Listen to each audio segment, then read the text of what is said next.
Quelqu'un s'est réveillé en colère et confus. Il ne comprenait pas pourquoi sa vision était soudainement devenue noire. Il a écarté sa frange et a vu que sa main avait changé d'apparence. Il avait aussi un chapeau de champignon qu'il ne pouvait pas enlever. Il était complètement abasourdi jusqu'à ce qu'il voie son reflet dans une flaque d'eau. Il était devenu un champignon et il ne comprenait pas ce qui se passait. Il a essayé de se rappeler ce qu'il avait fait en dernier. Il regardait une jolie femme. En gros, il s'était masturbé jusqu'à en crever et s'était réincarné en monstre champignon. Franchement, c'est mieux que de se faire écraser par un camion, pas vrai? Il se plaignait de comment il était censé draguer dans cet état. Il a exigé de retrouver son beau visage. Soudain, quelqu'un l'a appelé frère Xingbao. Notre héros s'est lentement retourné, puis il s'est figé de stupeur. Il croyait voir une belle femme. Il s'est emballé, pensant qu'il y avait des filles jolies même dans un donjon de champignons. Il s'est frotté les yeux et a regardé de plus près. Maintenant, il voyait clairement. Ce n'était qu'un champignon fané et terne. Ce champignon lui a demandé pourquoi il disait autant de bêtises aujourd'hui. Xingbao a réalisé qu'il était juste en manque. Il a demandé ce que ça voulait dire et ce qu'il disait d'habitude. Le champignon lui a expliqué leur phrase habituelle. Intrus, tuez-les, et un cri.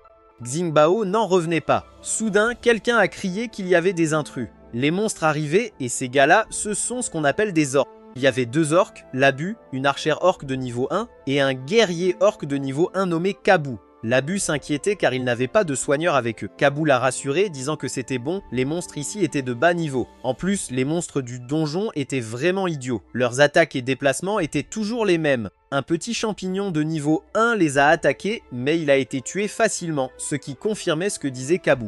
Labu a compris qu'il pouvait refaire un speedrun. D'autres petits champignons ont foncé tête baissée. Kabu les a découpés en morceaux.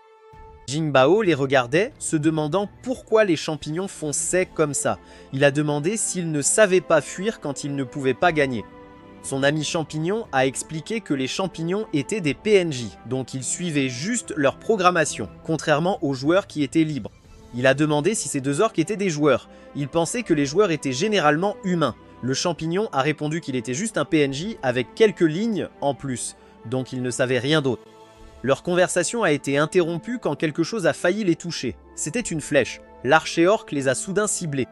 Notre gars a immédiatement commencé à fuir, mais son ami est resté figé. Il lui a crié de courir, mais il a vu qu'il ne bougeait pas du tout.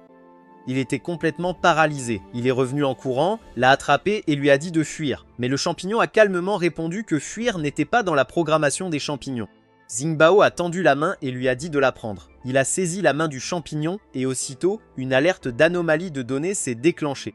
Le système les a avertis sans arrêt, mais il s'en fichait de la programmation ou de l'anomalie. Pour la première fois, le champignon a ressenti quelque chose. Il a été touché par son geste. Pendant ce temps, Xingbao ne pensait qu'à une chose, survivre. Cela a laissé les orques perplexes. Les champignons n'étaient pas censés fuir. Kabu a froncé les sourcils pensant que c'était un bug et a décidé de faire un rapport à l'admin une fois dehors. Bug ou pas, Labu ne comptait pas les laisser s'échapper. Kabu a donc décidé de se déconnecter en premier pour envoyer le rapport. Il l'a prévenu distraitement de ne pas mourir, mais elle a ri. Pas question qu'elle meure ici. Xingbao a vite cherché une arme, mais son ami lui a dit qu'il n'y avait rien. Les champignons étaient programmés pour être complètement désarmés. Puis Xingbao a remarqué quelque chose, un coffre au trésor. Avec un peu de chance, il y aurait une arme dedans. Mais l'autre champignon a tout de suite coupé court. Ces coffres étaient réservés aux joueurs. Les PNJ ne pouvaient pas les ouvrir. Il a essayé de raisonner un peu, mais Xingbao a quand même tenté sa chance. D'autres alertes d'anomalie ont explosé dans sa tête, mais cette fois, ça a marché. Il a ouvert le coffre. Le champignon à côté de lui regardait, incrédule. L'ancien Xingbao n'aurait jamais fait ça. Il ne comprenait pas comment il avait pu changer autant. Xingbao a crié qu'il y avait plein de bonnes choses à l'intérieur. Soudain, une flèche a foncé droit sur eux. Le champignon ne comprenait pas pourquoi il avait bougé comme ça. Les champignons n'étaient pas programmés pour protéger leurs coéquipiers. Pourtant, il s'était interposé. Il s'est mis devant Xingbao et a bloqué la flèche. Il refusait que quelqu'un lui fasse du mal. Xingbao s'est figé alors que du sang giclait. La flèche a traversé la poitrine de son ami champignon et avant qu'il ne réagisse, une deuxième flèche volait déjà vers eux. Son ami s'est effondré et quelque chose a craqué en Xingbao. Il a repoussé la flèche qui arrivait. Du haut de la falaise, Labu observait tout. Elle était stupéfaite. Un monstre champignon de bas niveau venait de dévier sa flèche et il avait même ouvert un coffre réservé aux joueurs. À ce moment-là, elle a compris. Ce n'était pas juste un bug, c'était un bug sérieux. Dans un autre lieu, hors du donjon, Kabou rapportait les bugs découverts cette fois. Un homme en robe a répondu qu'il comprenait. Kabou se demandait depuis combien de temps les donjons tournaient et pourquoi il y avait encore des bugs. L'homme encapuchonné a expliqué que c'était justement parce que les donjons existaient depuis longtemps que des oublis lors de la maintenance étaient inévitables. Il a ajouté que ce n'était pas surprenant de voir apparaître divers petits bugs. Il a expliqué qu'après avoir vaincu la coalition humaine, le Grand Lich craignait que les héros s'ennuient et causent des problèmes. Alors il a conçu le système de donjon pour divertir les héros. Depuis, les héros entraient dans le donjon en tant que joueurs pour farmer monstres, ressources et niveaux, histoire de tuer le temps. Et si les joueurs trouvaient un bug, ils le signalaient aux nécromanciens, les admins, et attendaient qu'ils le corrigent. Revenons à notre histoire, l'Abu a décidé de régler ça elle-même. Elle ne voulait pas attendre les admins. Elle a décoché une flèche et Xingbao l'a anticipé. Il l'a coupée avec son couteau. Il a été surpris par sa propre agilité et a réalisé que les stats de base du corps de champignon étaient plutôt bonnes. D'autres flèches ont été tirées sur lui. Il les a toutes parées. Il a compris que ce n'était pas facile de s'approcher sous un feu continu avec les petites jambes d'un champignon. Il s'est demandé s'il pouvait utiliser quelque chose pour bloquer les flèches. Puis il a vu le coffre vide et l'a ouvert en coupant. À l'arrivée de la flèche suivante, il a utilisé le couvercle comme bouclier. L'Abu se demandait comment un champignon pouvait savoir utiliser un couvercle de coffre comme ça. Elle a noté que ses actions étaient étranges. Elle a continué à lui tirer dessus, mais le couvercle bloquait tout. Pour elle, il bougeait comme un joueur. Elle a été prise de court quand il a soudain sauté vers elle, la coupant en deux en descendant. Son arc s'est brisé dans l'action. Elle s'est effondrée dans une mare de sang. Soudain, une notification est apparue, le félicitant pour son premier sang. Avec ça, il a débloqué un talent racial de champignon appelé réseau mycélien. Grâce à lui, il pouvait se connecter à ses sbires, transmettre infos et sports, et même partager compétences et expériences. Une fois l'expérience partagée remplie, il pouvait monter de niveau. Il a aussi débloqué un autre talent racial appelé champignon plant. Avec ce talent, il pouvait s'implanter lui ou ses alliés dans des cadavres ennemis ou des zones riches en nutriments pour absorber et restaurer des PV. Après absorption complète, il pouvait même acquérir la classe et les compétences de l'ennemi. En plus, il a obtenu changement de forme champignon, qui lui permettait d'alterner entre son corps de champignon et une forme remodelée. Il ne s'attendait pas à avoir un système. Mais bon, après s'être réincarné en champignon, un système ça devenait presque normal. Il a activé la compétence champignon plante. Il a marché sur le torse de l'orque et a commencé à l'absorber. Ça faisait du bien, jusqu'à ce qu'il se souvienne soudain de quelque chose. Il a levé les yeux vers la falaise. Puisque son ami avait bloqué une flèche pour lui, il a décidé qu'il était temps de la sauver. Il a réactivé champignon plant. La zone était enveloppée d'une lueur éclatante. De petites pousses commencèrent à sortir du cadavre, puis une jambe se forma. Peu à peu, la silhouette d'un corps humain prit forme, et finalement, ce fut une femme. Une fois terminée, elle se dressa fièrement. Xingbao était tellement stupéfait qu'il en saigna du nez. Une belle femme venait d'être créée, une fenêtre de statue apparut. C'était une archère homme champignon de niveau 2, rang garde, classe archer, avec l'agilité comme stat principal et le talent racial mycélium d'homme champignon. Cela lui permettait d'étendre son mycélium après avoir subi des dégâts, d'absorber les nutriments des cadavres ennemis et de se soigner. Elle pouvait aussi absorber compétences et talents raciaux ennemis. Elle avait déjà absorbé le talent racial orc berserk, qui augmentait les dégâts de 30% pendant 20 secondes, avec un cooldown de 5 minutes. En plus, elle était spécialisée dans le combat à distance et possédait la compétence balle de spores parasitaires, qui lui permettait de tirer des spores dans les ennemis, drainant leurs nutriments à leur insu et régénérant sa vie. Cette femme était désormais sa subordonnée. Elle l'appela chef et demanda un nom. Une notification l'informa qu'il avait cultivé son premier subordonné homme champignon et devait la nommer. Il se demanda si les hommes champignons étaient habituellement sans nom. Puis il réfléchit longuement avant de choisir. Finalement, il l'appela Saifeng. Elle accepta son ordre et déclara que désormais, elle s'appellerait Saifeng. Saifeng demanda ensuite quel donjon ils allaient nettoyer ensuite. Il fut confus et lui rappela qu'ils étaient des monstres, des PNJ, et déclara que leur priorité était de tuer le joueur restant. Plus tard, il ne restait plus que les os de l'Abu. Un autre orc marcha dessus. Kabou était stupéfait que l'Abu ait été tué par le monstre le plus minable. Il pensa qu'un homme champignon niveau 1 normal ne pouvait pas faire ça, puis il comprit. Ce monstre était un élite rare. Pour lui, ce voyage valait clairement le coup. Les élites rares lâchaient toujours du super butin. La chance était avec lui et qu'il récupérait de l'équipement bleu, il pourrait faire fortune. Il activa la charge orc et fonça sur Xingbao, mais son attaque fut parée. Il se fit même griffer la cuisse. Xingbao réalisa que ce guerrier était bien plus coriace que l'archère. Une seule entaille n'avait fait que peu de dégâts. L'orc, furieux, maudit l'homme champignon. Il avoua être surpris qu'il ait réussi à le blesser. Inattendu, Xingbao se retourna et se mit à courir, puis ferma la porte derrière lui. De l'autre côté, un pont. Bien sûr, Kabou le poursuivit, défonçant la porte en bois, mais il s'arrêta net. L'homme champignon restait là, immobile, sans bouger ni fuir.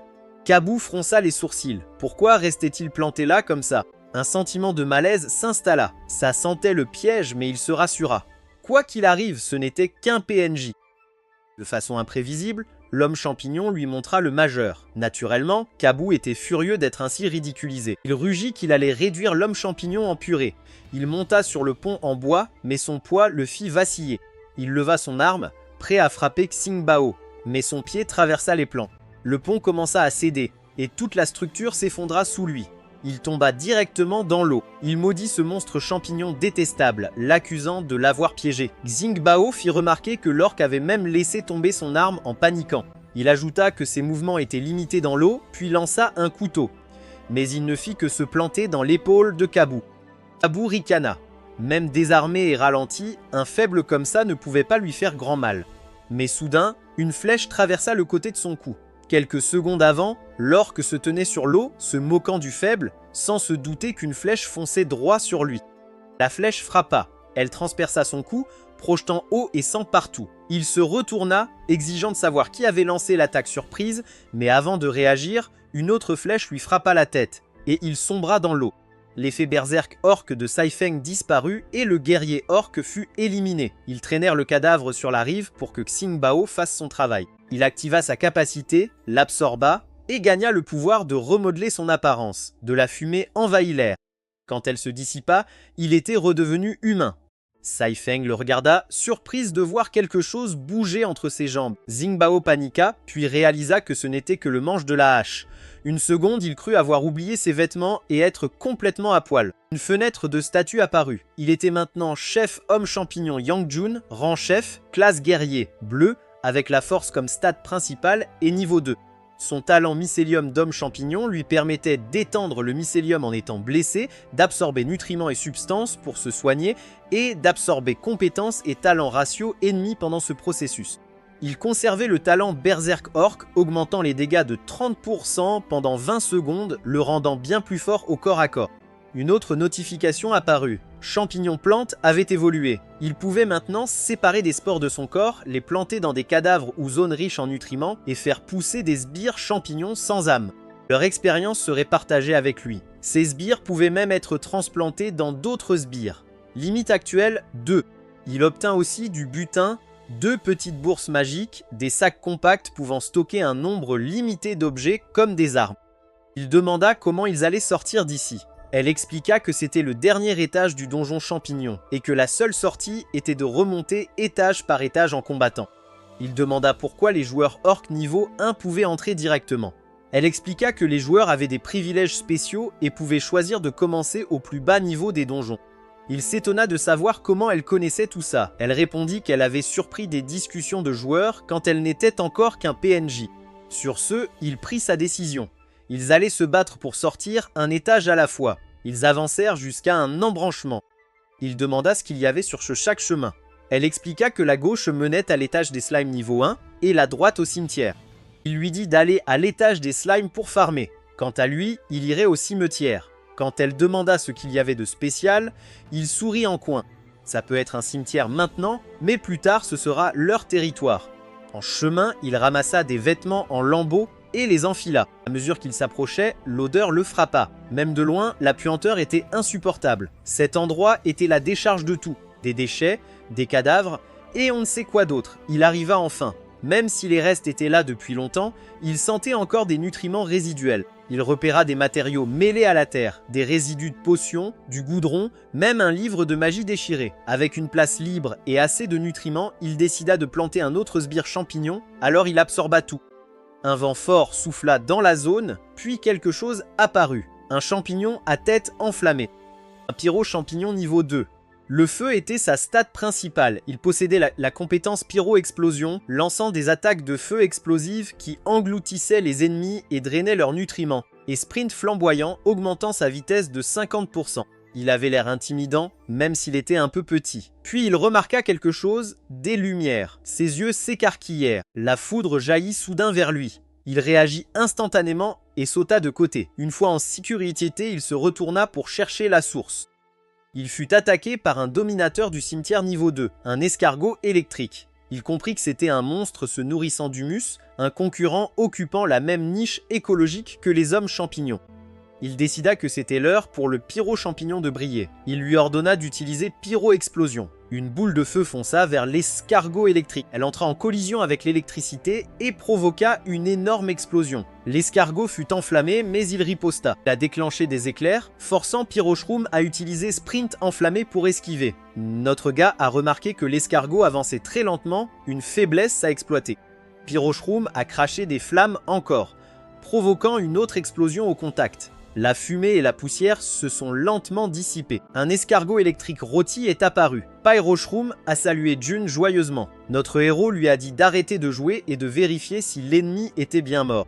Pyroshroom a fait un signe d'accord. Soudain, sa tête a été projetée en l'air. L'escargot était sorti de sa coquille. Il était toujours vivant, debout sur deux pattes. June a attaqué sans attendre. L'escargot s'est moqué, disant qu'il ne pouvait pas le toucher. Il s'est glissé derrière lui, leurs attaques se sont heurtées. L'escargot électrique a raillé sa lenteur comme un vrai escargot. June a compris qu'après avoir perdu sa coquille, il était aussi rapide que l'éclair. Il l'a vu foncer à une vitesse incroyable. Il a admis qu'il était bien plus léger sans sa coquille. L'escargot a chargé à nouveau. Notre gars a anticipé l'attaque. Au dernier moment, il s'est baissé, dévoilant la boule de feu préparée par Pyroshroom. La boule de feu a foncé droit sur l'escargot. À la dernière seconde, il a esquivé. D'autres boules de feu sont tombées, mais il continuait à se moquer, disant qu'elle ne pouvait pas le toucher. June a juste observé. L'escargot a ri, disant qu'à son niveau, il avait complètement raté. June a calmement répondu qu'il n'avait pas du tout raté. Il ne visait même pas l'escargot au départ.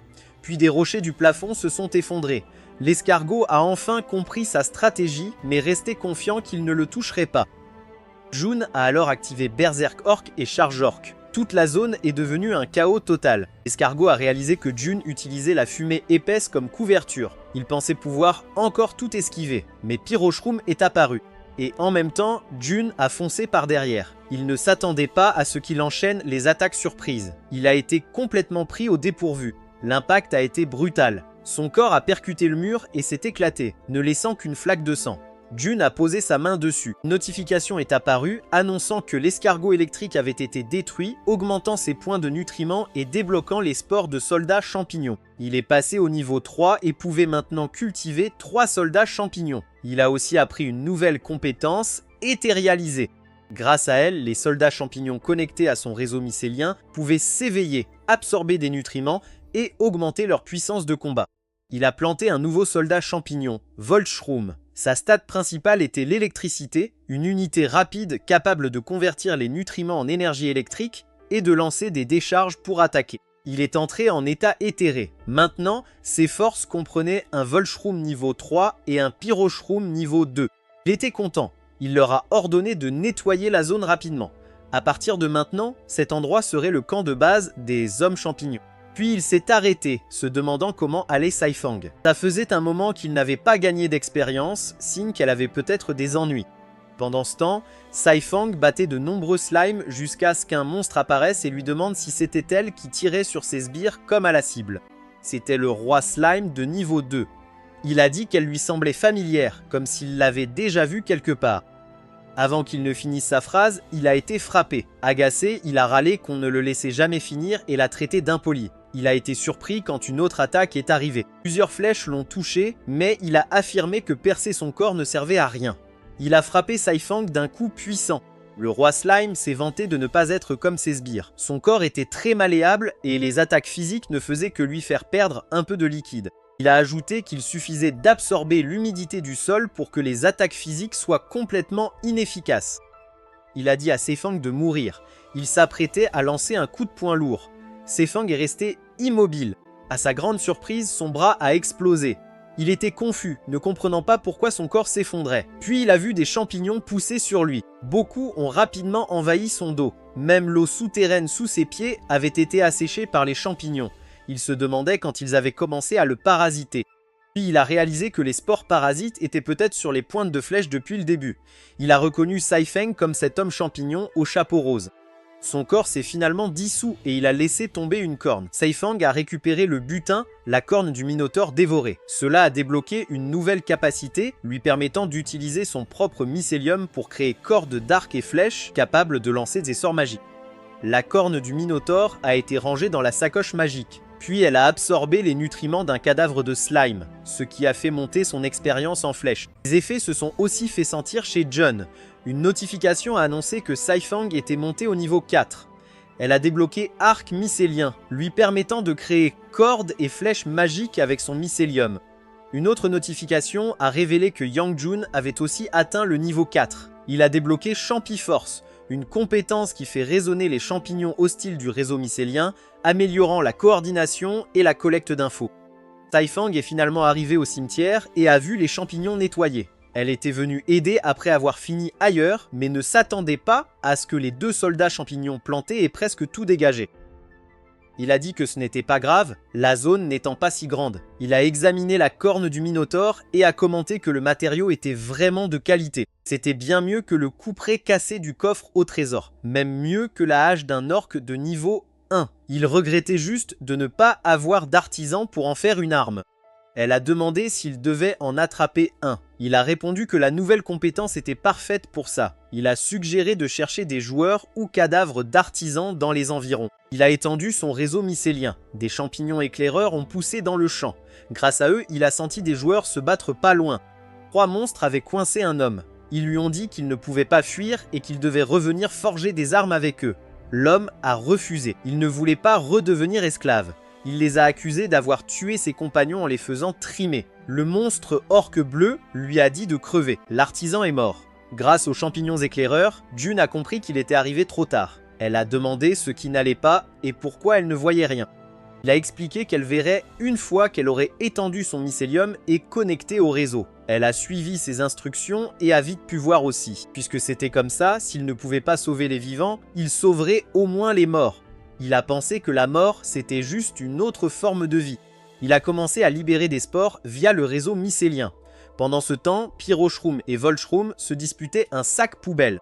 Mais en un instant, Pyroshroom a disparu. Une lumière rouge a brillé là où gisait le corps de l'artisan, révélant un nain Pyroshroom de niveau 4.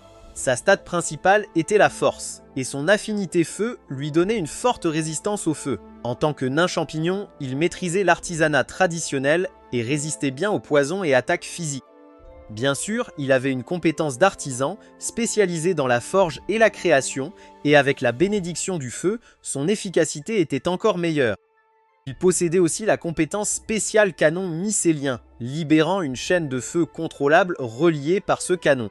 La chaîne de torche pouvait se connecter au réseau pour partager la vision tout en absorbant les nutriments stockés pour augmenter les dégâts. À son réveil, il était confus. Par un petit champignon, John lui parla. Il lui expliqua qu'il l'avait ressuscité et transformé en soldat champignon. Dès cet instant, il l'a nommé Marteau de Feu. Marteau de Feu a voulu protester, mais Jun l'a interrompu, disant qu'il comprenait et a expliqué que ses champignons éclaireurs suivaient déjà ses trolls. Un des trolls a dit à leur chef que si tous les esclaves nains crevaient d'épuisement, ils ne seraient plus forcés de bosser. Le chef a répliqué qu'il était idiot. Le sous-chef troll de niveau 3 a expliqué que si ceux à la maison mouraient d'épuisement, ils iraient juste dans le donjon en capturer d'autres. Il a ajouté que les nains n'étaient pas encore complètement disparus. Il y avait toujours des survivants cachés dans le donjon. Puis soudain, il a senti que quelque chose clochait.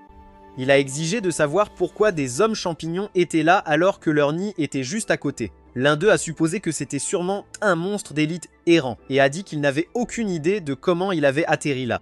Un autre a déclaré que c'était leur jour de chance, ravi de trouver une récolte inattendue. Il a lancé sa lance.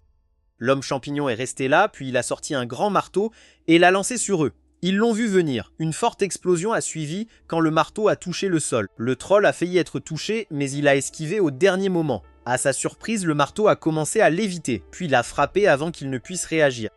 Ils ont été choqués d'apprendre que le marteau pouvait cibler automatiquement les ennemis. Ils ne comprenaient pas comment un monstre d'élite de niveau 3 pouvait avoir un équipement aussi puissant. Le marteau a volé à nouveau. Un troll l'a bloqué avec son épée. Il a réussi à le repousser. Le marteau est monté et s'est coincé au sommet d'un pic. Firehammer s'en est servi comme appui et, grâce à une corde enflammée, s'y est accroché en courant à toute vitesse. Puis il a bondi vers les trolls. Un troll s'apprêtait à lancer une lance, mais sa main a été retenue par un enchevêtrement mycélien, suivi d'une ignition mycélienne qui a fait exploser sa main. Firehammer a ciblé le suivant. Il a sauté sur son dos, lui écrasant la tête contre le sol. Il a vu un autre prêt à attaquer avec une masse d'armes, mais il a donné un coup de poing avant et a envoyé le troll s'écraser contre la montagne. Firehammer a ramené son marteau vers lui. Le troll a été choqué quand il a brisé les piliers en bois au-dessus, provoquant un éboulement. Même après quelques coups reçus, le troll restait confiant. Il pensait pouvoir encore esquiver la prochaine attaque. Firehammer a déclenché, allumant son marteau en flammes. Le marteau était couvert de flammes. Puis il a activé la pluie de feu volante. Le troll savait qu'il ne pourrait pas l'esquiver. Quand il a touché le sol, les flammes ont déclenché une série d'explosions. Le système a notifié que le joueur cerf géant avait été éliminé. Une notification a annoncé que Firehammer l'artisan avait atteint le niveau 5.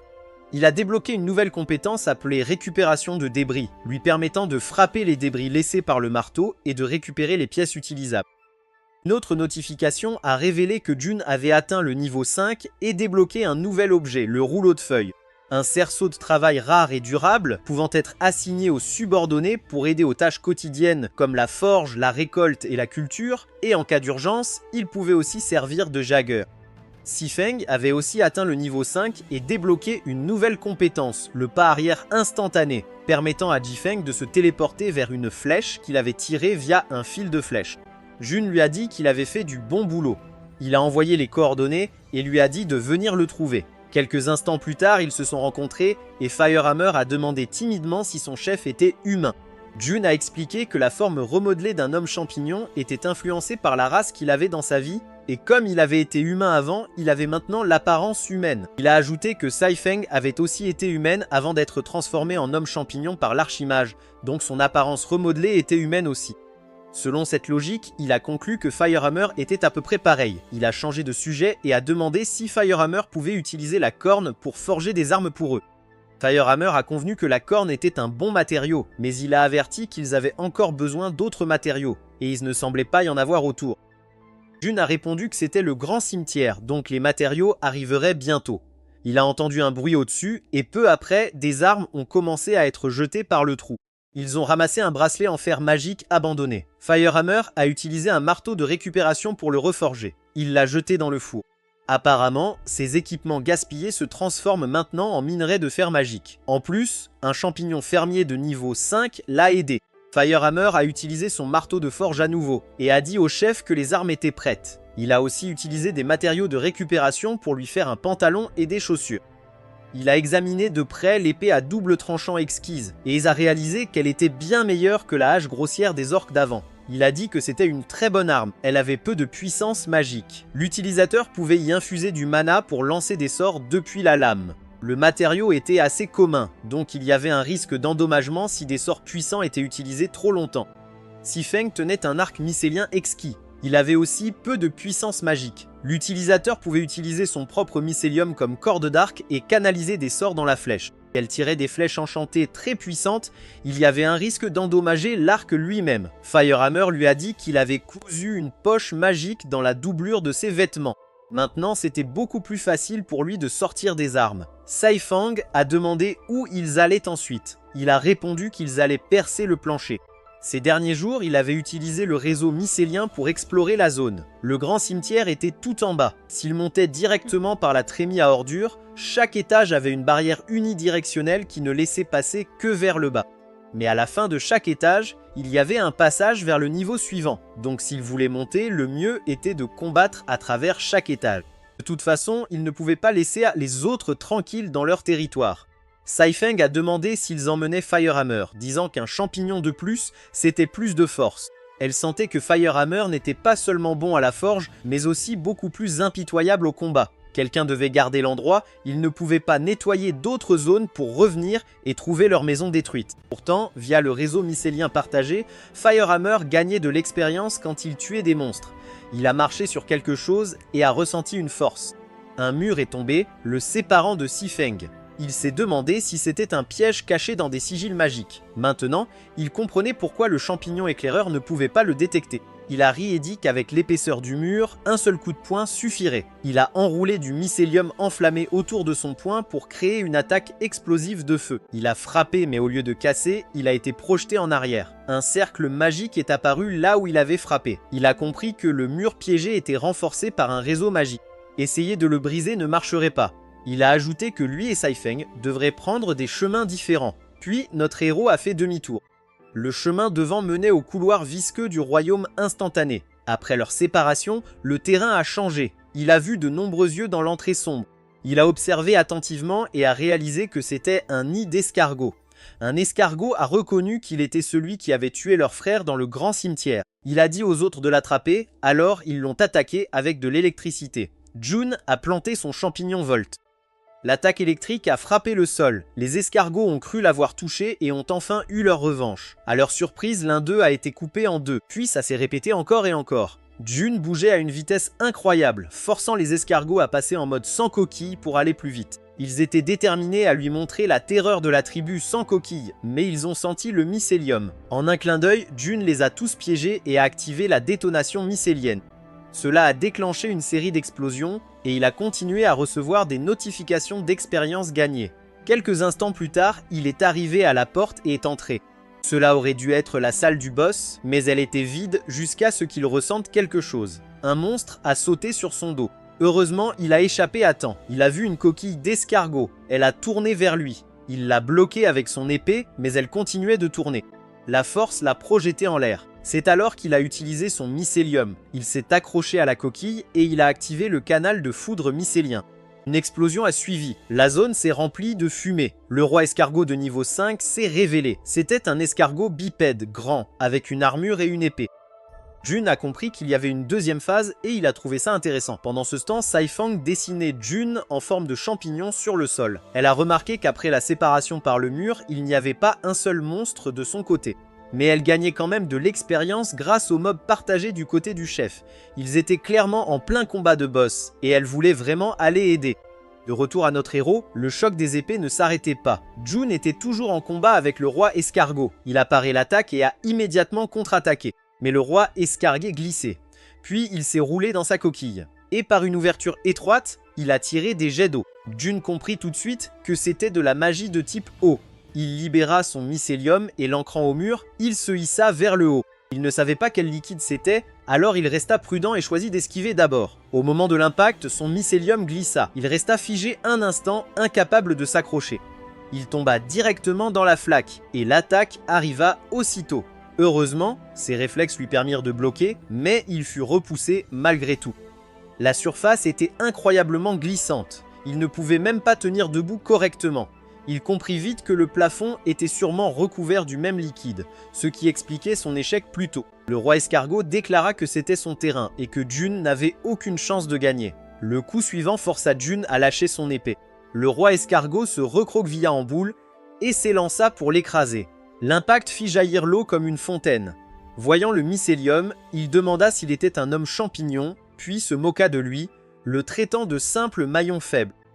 L'électricité parcourut les mains de June quand il plongea dans l'eau et l'explosion projeta le roi escargot loin de lui. Le courant se propagea vite dans l'eau, mais l'aura du roi escargot l'écrasa instantanément. June ne s'y attendait pas. Le roi escargot ricana, disant que June avait déjà utilisé ce coup une fois, il ne se ferait pas avoir deux fois. June tenta d'attaquer en utilisant la conductivité de l'eau, ce qui fit rire le roi. Il déclara que c'était son terrain et qu'en contrôlant la surface lisse de l'eau, il pouvait aussi augmenter la résistance électrique et affaiblir les chocs. June admit qu'il contrôlait un peu l'eau, mais comme on dit, mieux vaut être au bon endroit que d'esquiver bien. Ça fit baisser le regard du roi escargot. Il y avait du mycélium dans l'eau. Il se figea un instant, se demandant depuis quand toute la zone en dessous était couverte. Puis il réalisa qu'il était tombé dans un piège, mais le roi escargot ne s'inquiétait pas.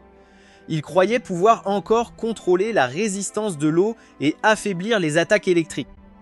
June n'y crut pas. Il activa l'ignition. Le roi escargot resta arrogant jusqu'à ce qu'il voie les flammes. Le feu jaillit instantanément et l'engloutit entièrement. Quand les flammes s'éteignirent, il ne resta qu'un corps calciné. Avant de se réduire en cendres, le roi escargot demanda pourquoi il avait soudain changé pour le feu. Il murmura que June ne jouait pas selon les règles. La fenêtre du système apparut, montrant que lui et ses subordonnés avaient atteint le niveau 5. Il apprit qu'ils pouvaient maintenant générer des enveloppes de mycélium à la volée, compressant leur équipement dans leur corps. Il découvrit que son champignon éclaireur pouvait désormais servir de terminal de téléchargement réseau. On lui annonça aussi qu'il pouvait cultiver des gardes Boomshroom, une unité lourde capable de combat au corps à corps et à distance. Ces gardes pouvaient s'attacher aux ennemis ou aux armes via leur propre mycélium, puis exploser, infligeant d'énormes dégâts et laissant des effets magiques. Les dégâts exacts dépendaient de l'attribut utilisé lors de la culture. Avec des points de feu, ils déclenchaient des explosions de zone et enflammaient les cibles. La puissance des explosions variait selon les attributs du serviteur et pouvait être déclenchée manuellement par le chef. Il reçut aussi une notification que Saifeng avait maîtrisé la compétence clé Canister de Spores. Cela demandait d'accumuler la rage de spores via attaque et compétences. Une fois au max, elle pouvait tirer une flèche puissante qui, à l'impact, dispersait des bombes de spores sur une large zone, causant d'énormes explosions.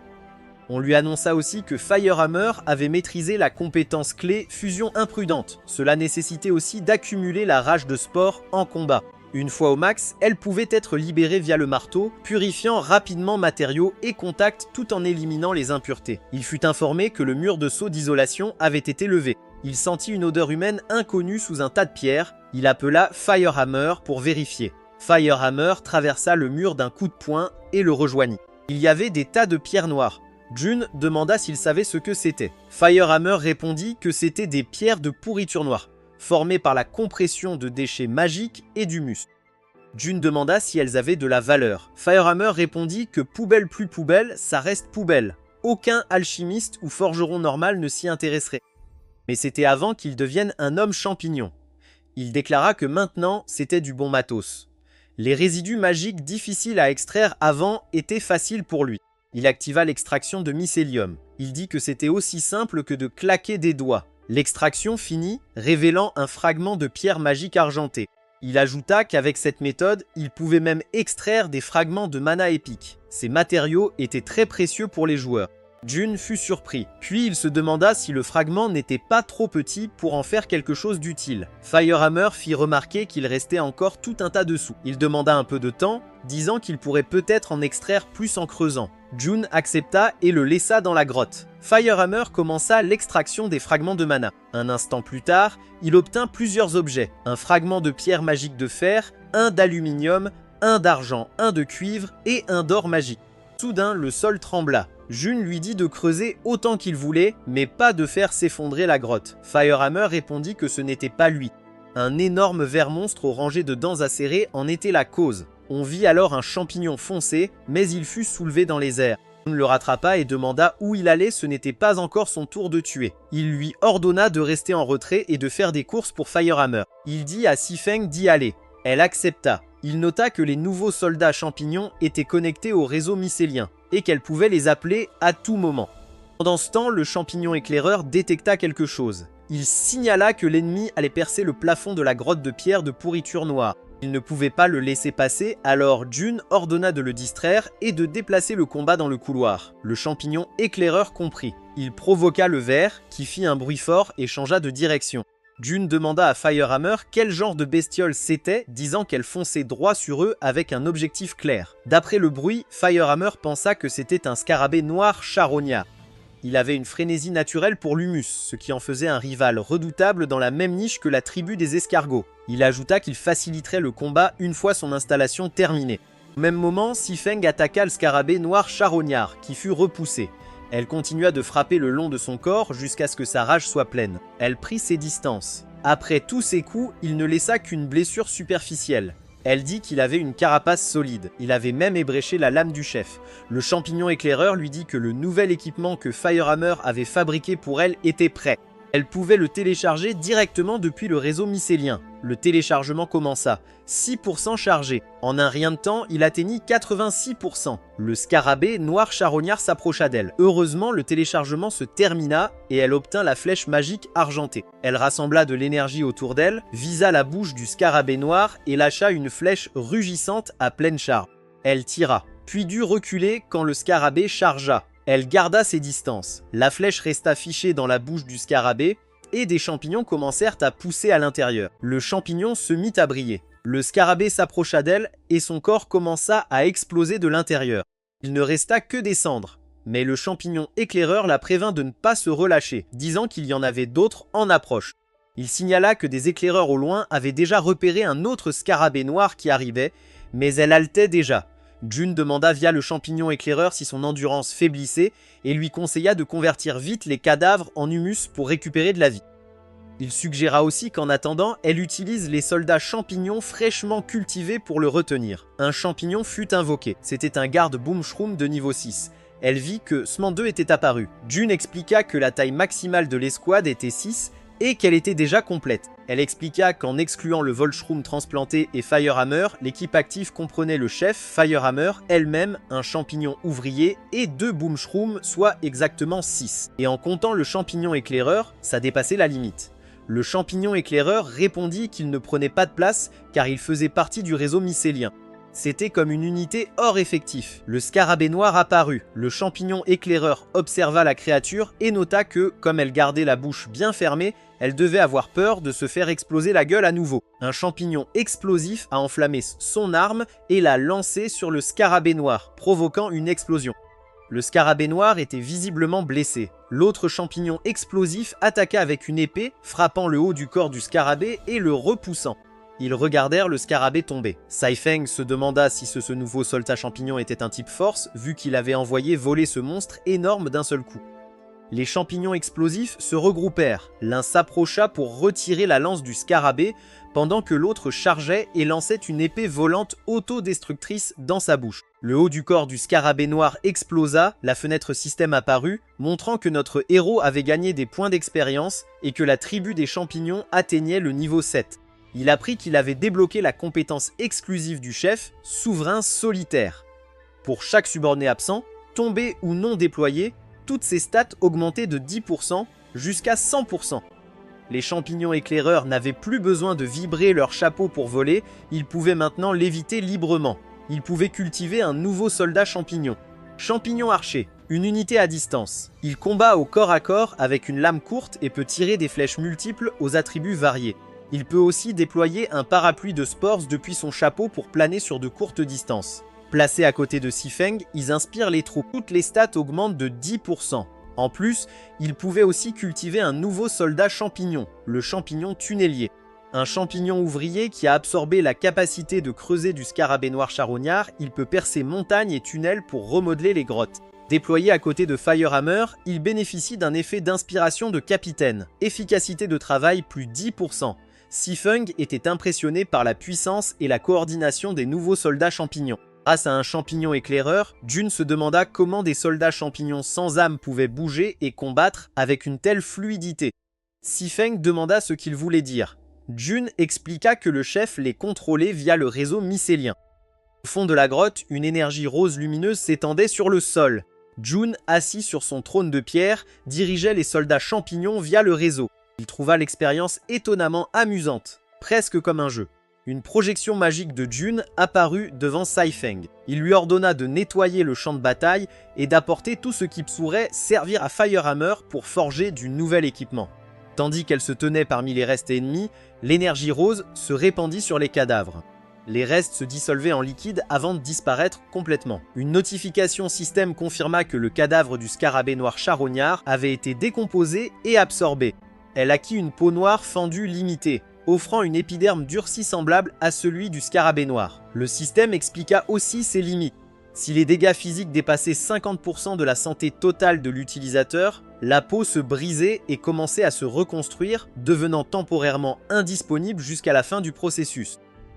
Xifeng ramassa plusieurs dents bleues lumineuses. Elle remarqua qu'elles étaient incroyablement résistantes, intactes malgré plusieurs explosions.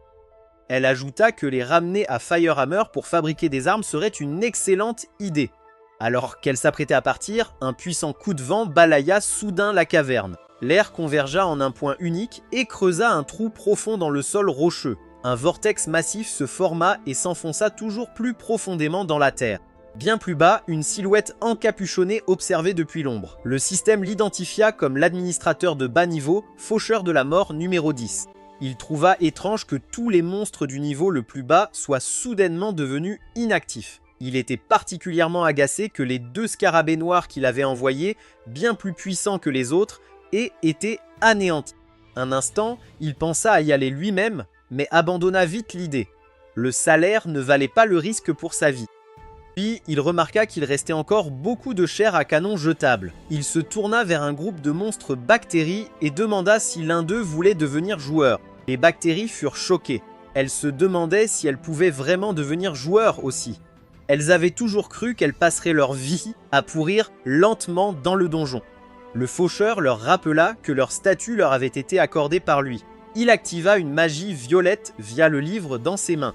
Le système annonça que les privilèges joueurs étaient débloqués pour les bactéries. Elles pouvaient désormais se déplacer librement, ouvrir des coffres et combattre des monstres. Après son travail, le faucheur les guida vers le trou nouvellement créé. Il ordonna à la horde de foncer dans les profondeurs.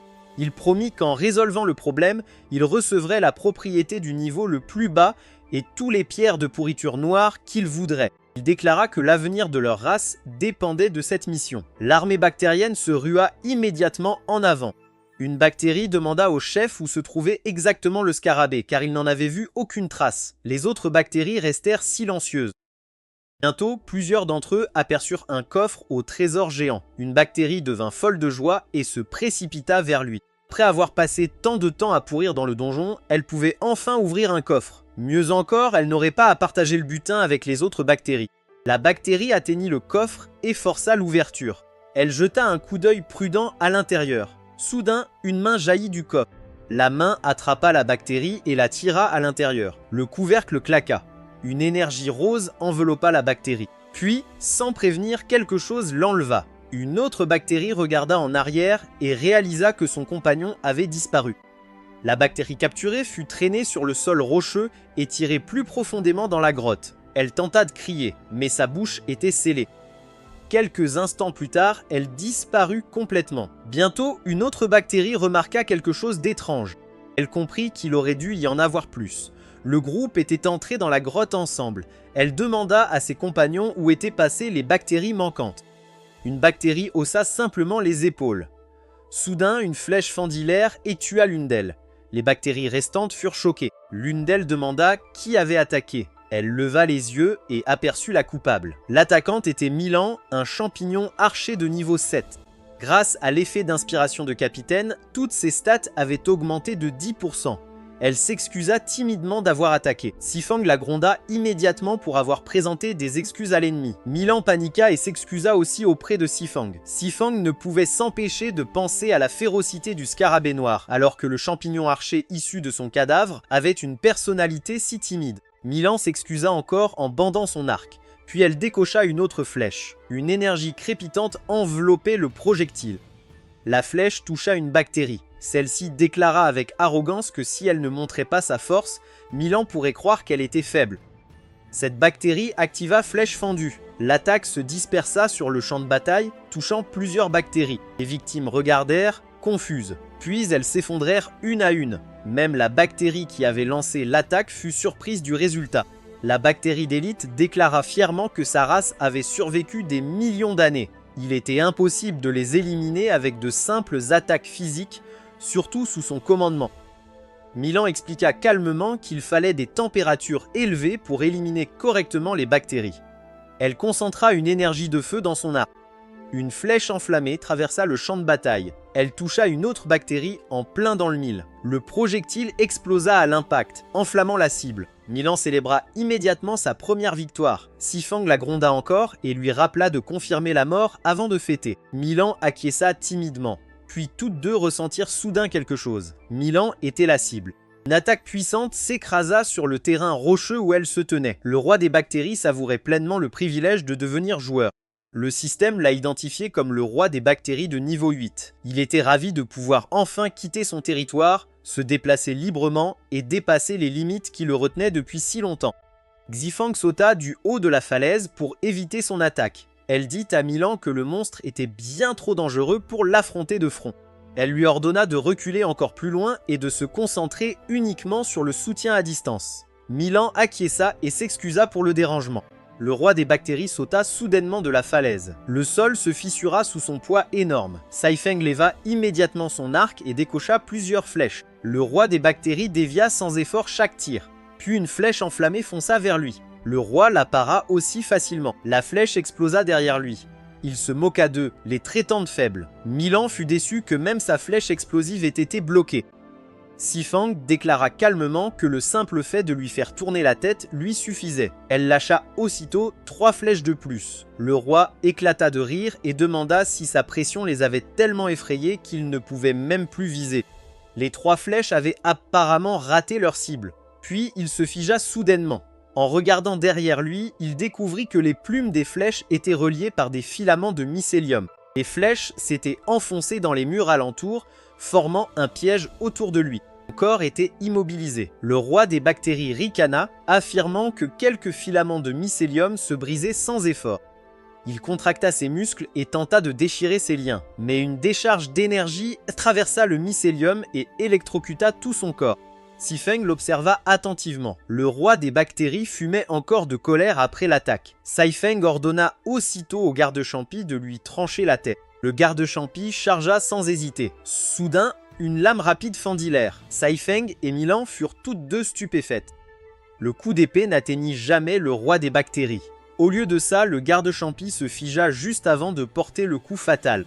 Saifeng ne comprenait pas ce qui venait de se passer. Elle se demanda pourquoi le garde-champi s'était arrêté et pourquoi il refusait de balancer son épée. Le roi des bactéries laissa échapper un rire narquois. Il révéla qu'à bout de force, il avait commencé à infecter les filaments de mycélium qui le retenaient. Pendant ce processus, il découvrit que tout dans la zone était connecté par le même réseau. Grâce à cette connexion, le garde-champi avait déjà été infecté avant de finir son attaque.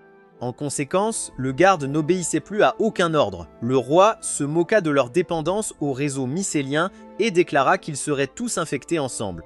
Les spores se répandirent rapidement dans la grotte. Une pluie d'infections tomba alors que le roi riait triomphalement. Jun ordonna immédiatement à tous les champignons connectés au réseau de se déconnecter et de rester hors ligne. Il promit d'arriver bientôt. Saifeng suivit l'ordre sans tarder et se déconnecta du réseau. Milan fit de même. Xifang regarda sa main, se demandant si elle était encore infectée malgré la coupure. Un avertissement d'infection bactérienne grave apparut soudain devant elle. Elle s'effondra en toussant du sang. Milan fut paralysé et tomba au sol. Le roi des bactéries se moqua de leur état. Maintenant qu'ils ne pouvaient plus bouger, ils étaient complètement impuissants. Il expliqua que se déconnecter du réseau ne servait à rien, car ces bactéries pouvaient se propager dans l'air. Selon lui, le combat était déjà terminé. Juste au moment où il s'approchait des 2 champignons sans défense, Jun arriva. Sans hésiter, il donna un coup de pied au roi des bactéries. L'impact fut si fort que le roi fut projeté directement contre le plafond. Xifeng s'excusa immédiatement auprès de Jun pour son infection. Jun ne la blâma pas. Au contraire, il admit que c'était sa faute. Il avait échoué à récolter assez d'informations sur l'ennemi avant le combat. Il lui ordonna de prendre les autres et de battre en retraite pendant qu'il s'occupait du combat. La tête du roi des bactéries resta fichée dans le plafond. Il se libéra puis demanda si Jun était le patron de cet endroit. Le roi plongea aussitôt vers le bas avec une attaque féroce. Jun bloqua avec sa hache. Il continua à parer chaque coup.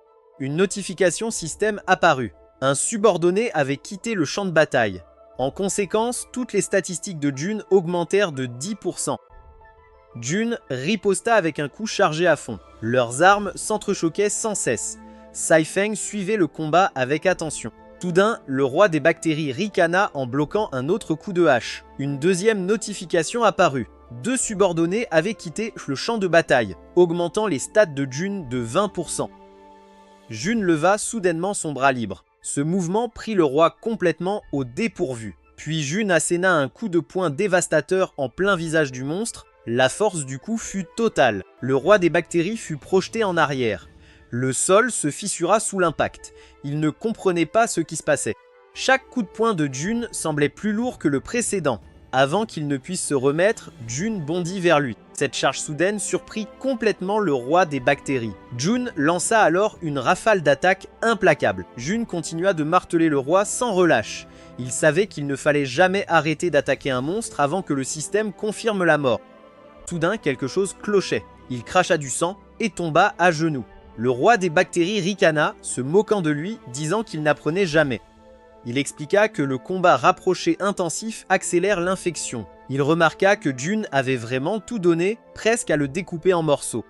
Puis il révéla que ces bactéries parasites s'étaient déjà répandues dans la flore couvrant le corps de Jun. Le roi activa sa compétence de guérison bactérienne parasitaire et commença à régénérer ses blessures. Il déclara que sa contre-attaque allait commencer. Jun fut pris au dépourvu. Le roi le frappa violemment et le projeta en arrière. Jun glissa sur le sol et planta sa hache pour freiner sa chute. Le monstre le verrouilla du regard, puis disparut soudainement.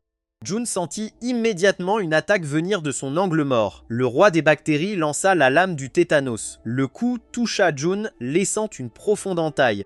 Le monstre enchaîna avec la lame bacille d'or. Il continua avec la lame bacille tailladant Jun sans pitié. La combo implacable projeta Jun contre un mur. Le roi s'avança pour finir le combat d'un coup final. Il plaqua Jun contre le mur. Puis il se moqua de lui, lui demandant s'il comptait encore résister au lieu d'accepter une mort rapide. Sinon, il le torturait lentement avec ses bactéries. Jun demanda de quelles bactéries il parlait. À la surprise du monstre, les plaques bactériennes couvrant le corps de Jun disparurent soudainement. Le roi des bactéries recula, incapable de comprendre ce qui venait de se passer. Une notification système apparut.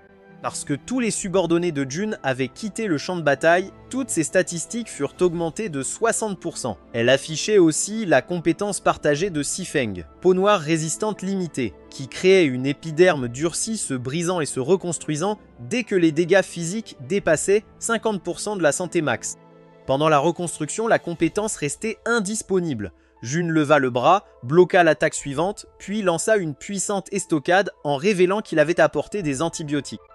Le roi des bactéries resta bouche bée. Jun lança sa hache, qui transperça les épaules du roi, puis il tira. Son mycélium attira le roi des bactéries directement vers lui. Le corps du roi ne put résister à l'attraction. Un jour plus tôt, dans le grand cimetière, Jun avait appris l'existence des antibiotiques. Firehammer expliqua que les pierres de pourriture noire contenaient de petites traces d'antibiotiques autrefois utilisées contre les bactéries. Ceux-ci étaient des restes de fioles d'alchimie jetés par des joueurs de haut niveau, et avec le temps, les résidus avaient imprégné les pierres. Jun remarqua que là où d'autres jetaient ces choses, lui les collectionnait. Ce qui était sans valeur pour les autres était inestimable pour lui. Il ordonna à Firehammer d'en ramasser davantage pour un usage futur. Firehammer accepta immédiatement. De retour au présent, Jun infusa son attaque avec des antibiotiques. Il a déclenché une attaque antibiotique. L'assaut a projeté le roi bactérie en arrière. L'impact a brisé les murs de la grotte et a envoyé une onde de choc massive dans toute la zone. Les débris ont explosé dans toutes les directions sous la force du choc. Un énorme cratère s'est formé sous la bactérie. Le roi bactérie a perdu ses membres et un trou béant a traversé son torse.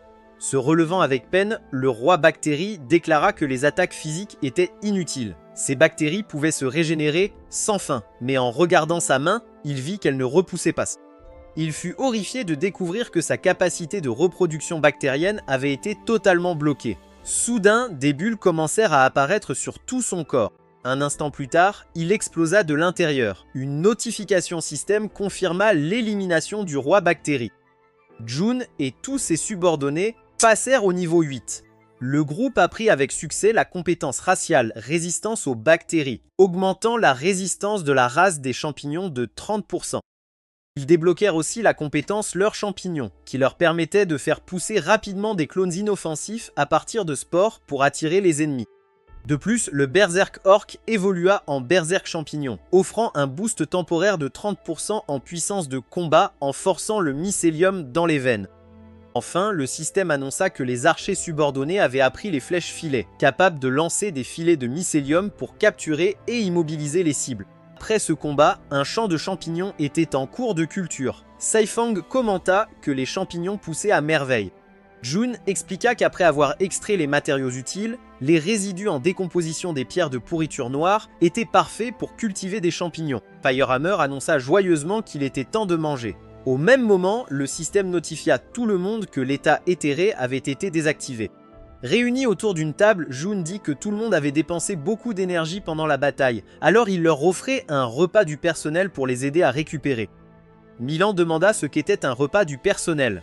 Jun réalisa que ce terme venait de son monde d'origine, donc il était normal qu'elle ne comprenne pas. Il expliqua que c'était un repas gratuit offert par le lieu de travail. Firehammer déclara avec assurance que les champignons étaient le personnel, donc un repas à base de champignons était forcément un repas du personnel.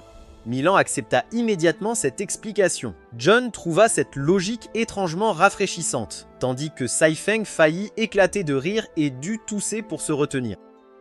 Pendant ce temps, ailleurs, le faucheur était assis seul dans le silence.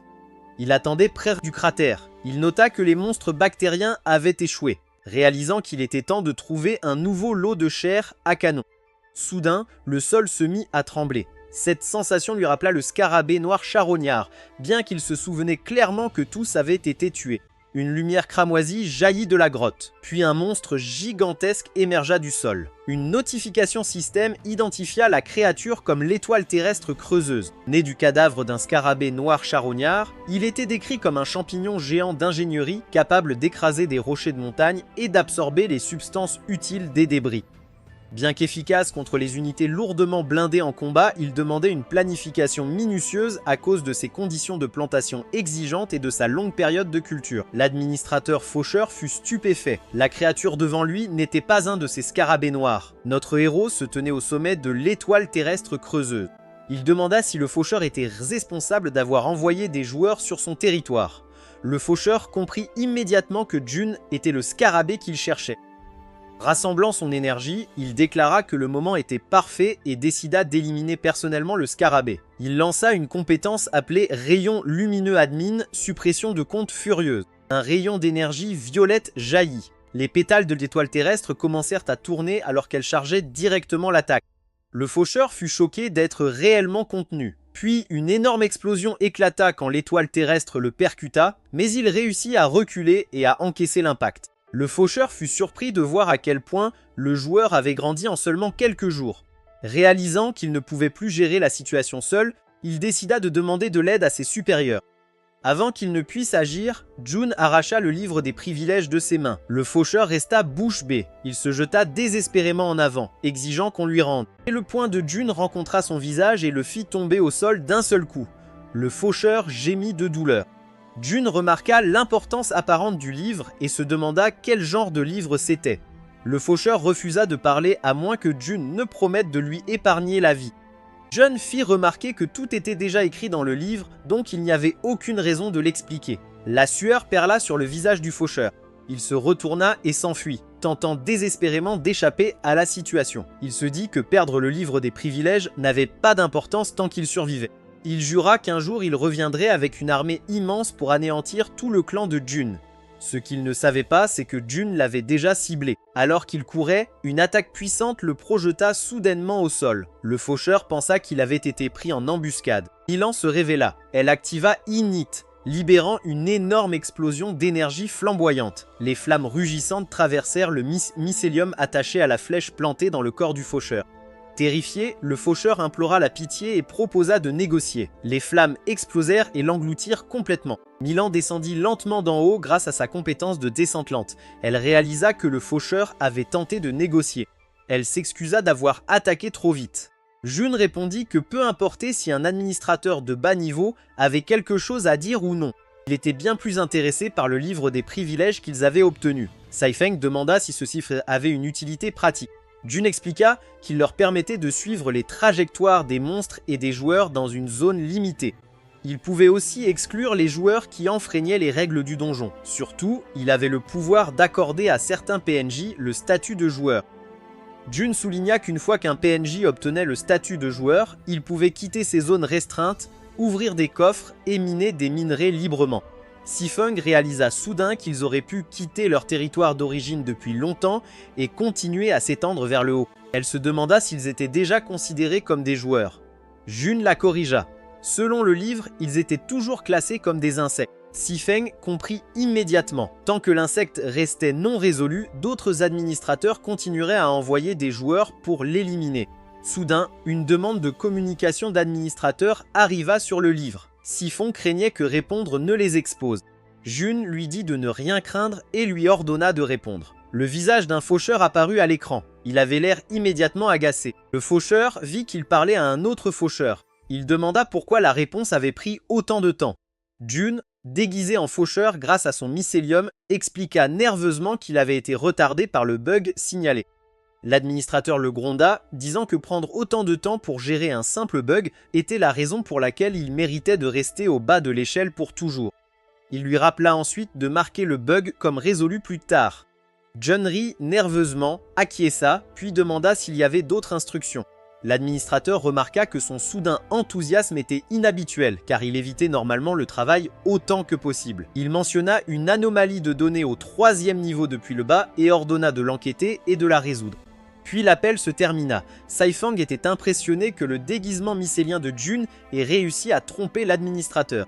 Elle demanda s'il prévoyait de descendre au 3e niveau depuis le bas. Jun répondit qu'il n'y avait pas besoin de se presser. Puisqu'ils étaient traités comme de la chair à canon, il préférait d'abord étendre le réseau mycélien et explorer les environs. Soudain, Saifang remarqua que Milan avait disparu. Jun ne la détectait pas non plus via le réseau mycélien. Il comprit rapidement qu'elle était hors ligne. Il contacta immédiatement Probschrum et exigea de savoir où il se trouvait et s'il avait vu Milan. Probschrum répondit qu'il était actuellement à la fin du 1er niveau. Il ordonna à Jun de venir immédiatement voir ce qu'il avait découvert. Jun arriva rapidement à l'entrée de la grotte où Milan avait disparu. Probschrum confirma qu'il avait suivi les spores de Milan jusqu'ici, puis la piste s'était brusquement arrêtée. Chaque fois qu'il essayait d'étendre le réseau mycélien au-delà, la connexion se coupait net. John examina attentivement et remarqua que la grosse racine d'arbre avait été rongée. Prenant que ceux qui vivaient ici se nourrissaient de bois, il commença à avoir des soupçons. Il fixa la racine énorme, couverte de marques de dents. Jun comprit qu'ils avaient affaire à des termites. Saifeng conclut qu'il n'avait pas d'autre choix que de reculer au 3e niveau depuis le bas, mais notre héros déclara qu'il monterait pour sauver Milan. Sifang l'arrêta. Quand Jun demanda pourquoi, elle expliqua que la situation était différente. Normalement, ils étendraient d'abord leur réseau pour récolter des infos avant d'agir. Mais comme le réseau mycélien ne pouvait pas atteindre l'étage supérieur, il n'avait aucun moyen de se renseigner. Elle prévint qu'il foncerait à l'aveugle dans le nid d'ennemis. En tant que chef et atout majeur, si quelque chose arrivait à Jun, il n'aurait aucun plan B. Sifeng se porta volontaire pour y aller à sa place. Elle promit de transmettre toute info dès qu'elle en aurait l'occasion. Notre héros lui dit de faire attention et promit de venir la renforcer dès qu'elle aurait besoin d'aide. Bandant son arc, elle se demanda si utiliser le dash mycélien pour tirer droit vers le haut ne serait pas trop voyant. Elle demanda si les termites le remarqueraient. Jun la rassura. Les termites sont quasiment aveugles. Malgré tout, notre héros lui rappela qu'ils utilisaient d'autres sens pour détecter les intrus, puis lui donna ses dernières consignes. On voit alors un termite ouvrier patrouiller dans les tunnels. Ses antennes frôlent quelque chose. Le termite identifie un champignon. Excité, il attrape le champignon et l'emporte. Grâce au champignon, les phéromones échangées entre termites sont automatiquement traduites pour Jun. Les termites proches regardent avec envie. L'un se plaint que l'ouvrier a eu une chance incroyable. Un autre se demande comment il a trouvé un tel trésor. Ils réalisent tous qu'il va s'attribuer tout le mérite et probablement les regarder de haut désormais. En réalité, le champignon, c'était Sifeng déguisé.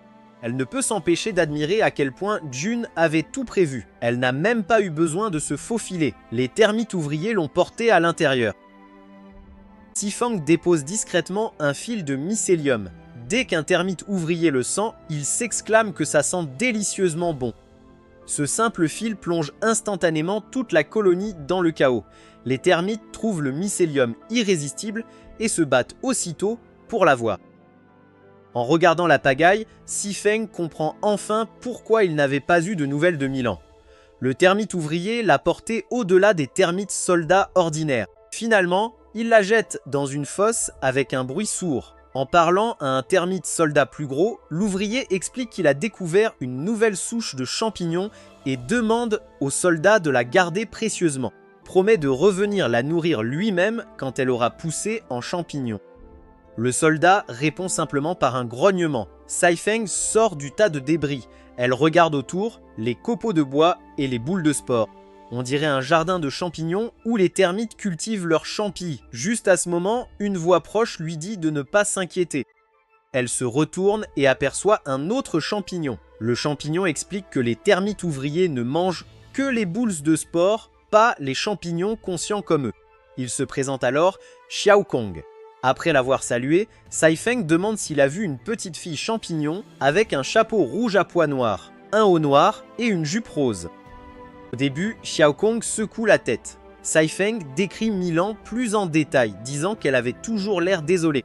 Elle ajoute que Milan semblait un peu perdu et bête, et s'excusait tout le temps. Xiao Kong comprend immédiatement de qui elle parle. Il révèle que Milan a été offerte en sacrifice au roi et à la reine termite.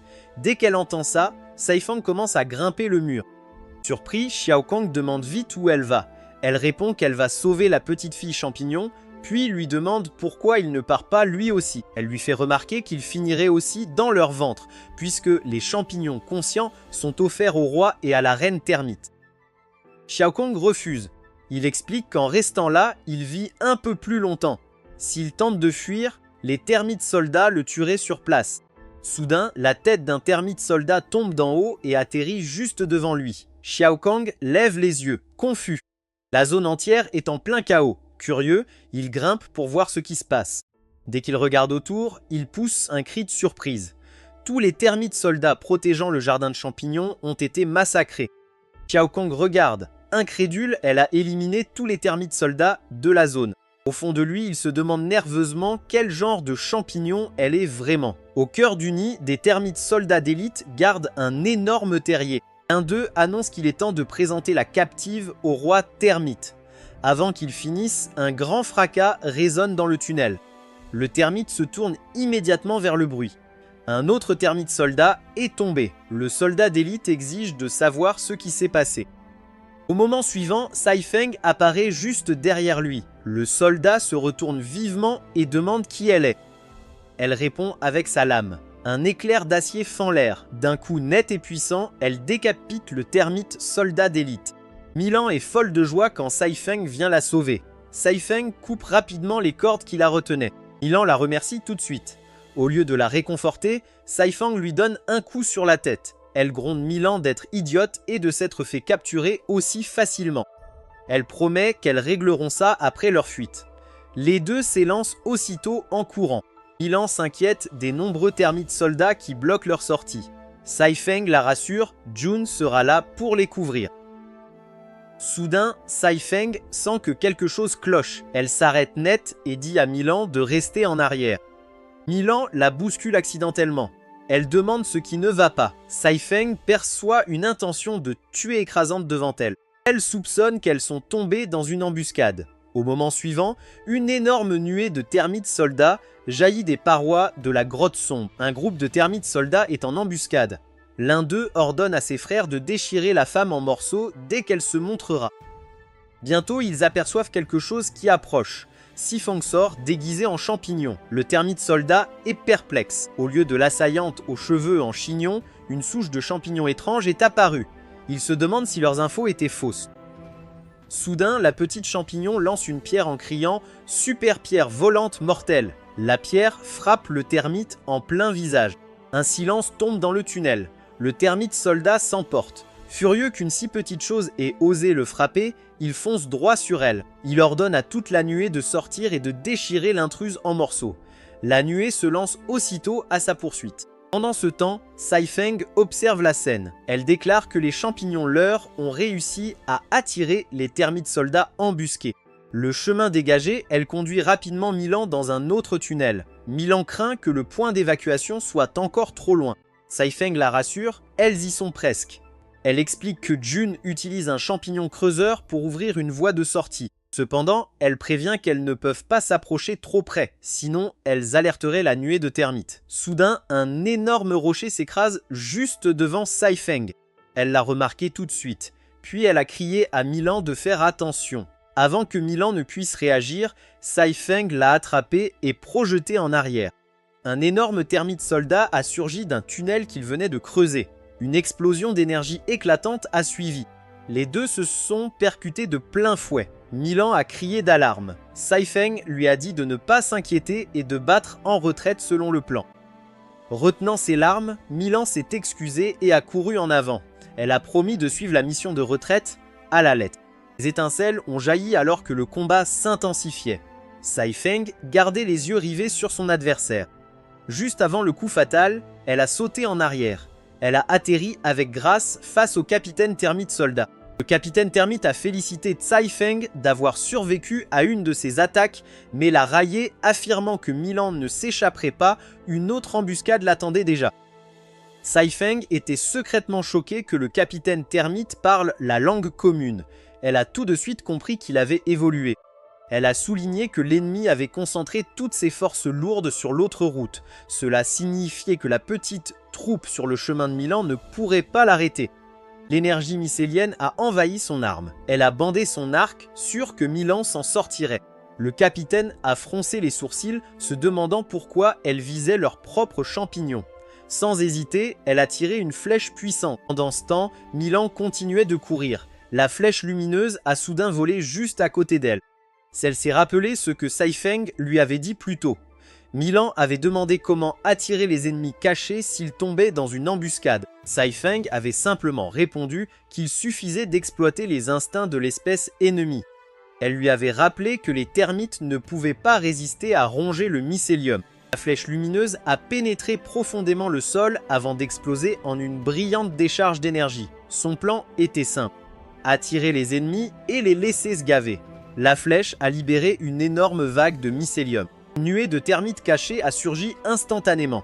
Un termite soldat s'est précipité vers le mycélium délicieux, mais un autre a vite averti que c'était peut-être un appât d'un champignon ennemi et a conseillé de ne pas se laisser aveugler par la gourmandise. Le premier soldat a reconnu que c'était logique, mais a soudain demandé où étaient passées toutes les fourmis. Les termites attirés par le mycélium étaient complètement dévorés par la faim. Un soldat affamé a exigé qu'un ouvrier le nourrisse immédiatement. Un autre s'est mis en colère en voyant quelqu'un manger sans partager. Incapable de résister plus longtemps, le soldat restant a abandonné toute prudence et a aussi demandé à être nourri. Un ouvrier proche s'est immédiatement proposé pour le nourrir. Pendant que tous les termites soldats étaient distraits par le festin, Milan s'est discrètement faufilé derrière eux. Le chaos a éclaté, les termites criaient et se battaient pour la nourriture. Voyant ses troupes sombrer dans le désordre, le capitaine termite soldat était complètement abasourdi. Il a lancé un regard furieux à Sai Feng et l'a maudite. Il a foncé sur elle en déclarant que ce qu'elle avait fait était impardonnable. Sai Feng a esquivé rapidement en tirant une flèche sur lui. La flèche a frappé l'armure du capitaine mais a ricoché. Le capitaine s'est moqué de Sai Feng, disant que ses attaques frontales ne briseraient jamais sa défense. À moins qu'elle ne frappe les failles de son armure par derrière, elle n'avait aucune chance. Soudain, Sai Feng a disparu. Les yeux du capitaine se sont écarquillés de surprise. Grâce à une ruée mycélienne, elle est apparue instantanément derrière lui. Sa flèche brillait d'une intense énergie mycélienne. Elle a bandé son tsarsk et a lâché une rafale rapide de flèches. Sentant l'attaque arriver, le capitaine s'est retourné et a dévié les flèches. Mais il a vite compris quelque chose. Une seule flèche ne pouvait pas percer son armure, mais 3 coups consécutifs au même endroit faisaient toute la différence.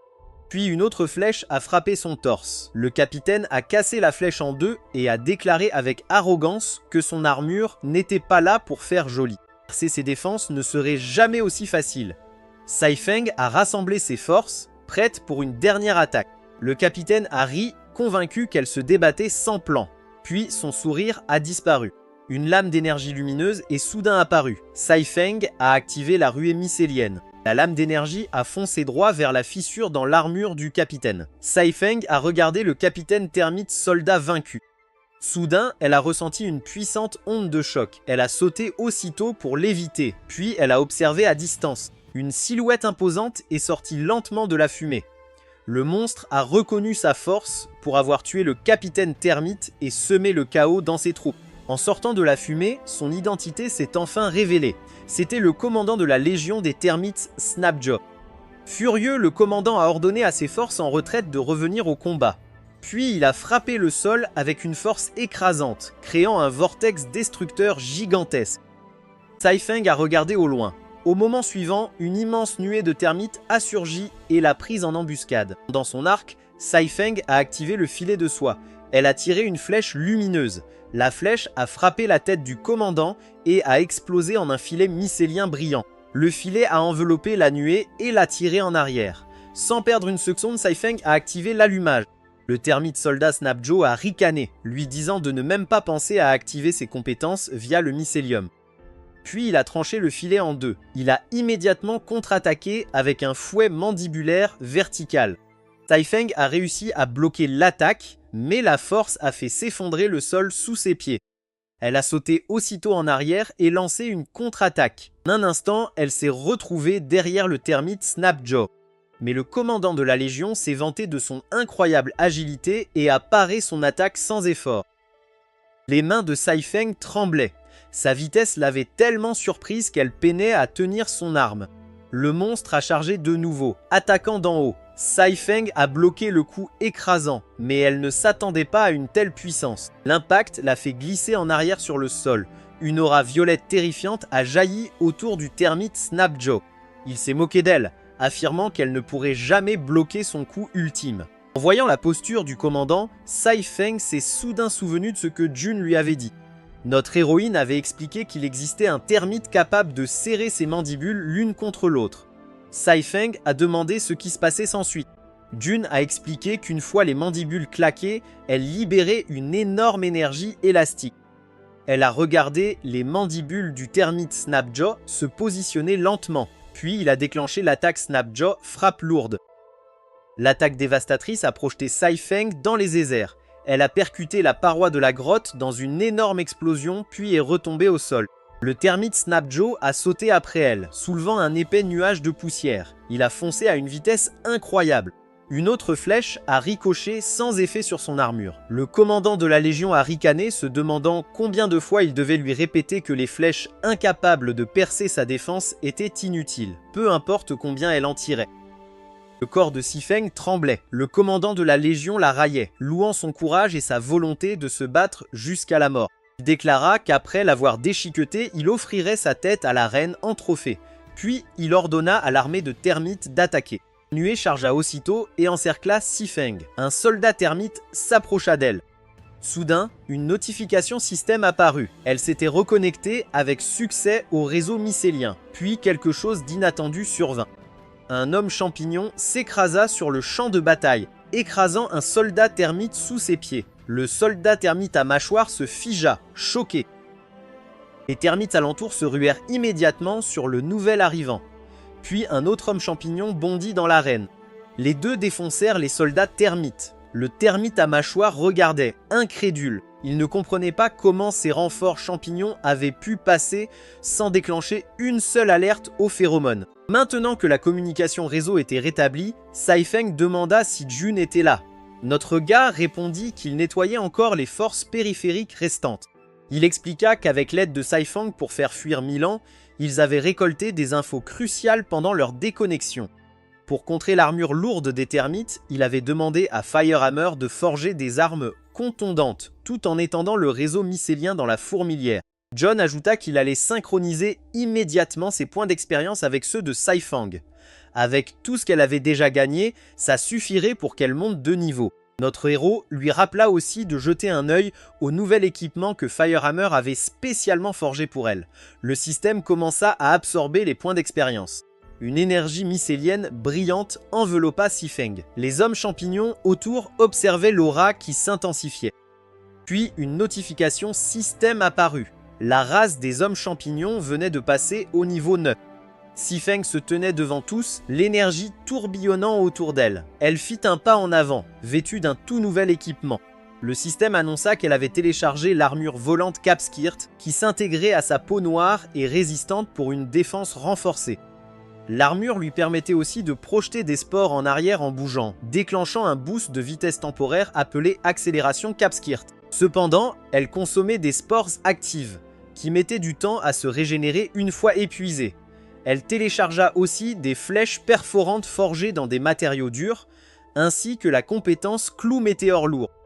Cette compétence lui permettait d'utiliser le dash mycélien pour se téléporter instantanément près d'un ennemi touché par une flèche perforante, d'activer l'accélération Capskirt pour atteindre des vitesses folles, puis de frapper la queue de la flèche avec le marteau Capflower pour l'enfoncer profondément. Enfin, elle téléchargea le marteau Capflower, une arme conçue spécialement pour enfoncer des clous. L'homme champignon frappa la tête d'un termite, la tranchant net.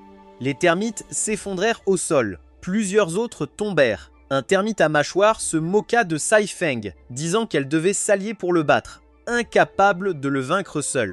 Sai Feng répliqua que seulement 3 gardes champignons avaient déjà abattu plus de 20 soldats termites. Et lui, il appelait ça une alliance. Furieux, le termite se jeta sur elle en criant que se cacher derrière les gardes champignons ne la sauverait pas de la mort. L'homme champignon balança son arme. Le termite esquiva en se baissant, puis sauta en arrière. 2 hommes champignons se lancèrent aussitôt à sa poursuite.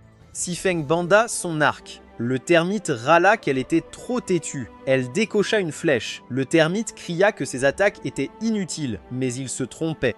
La flèche toucha sa cible. L'impact projeta le termite en l'air.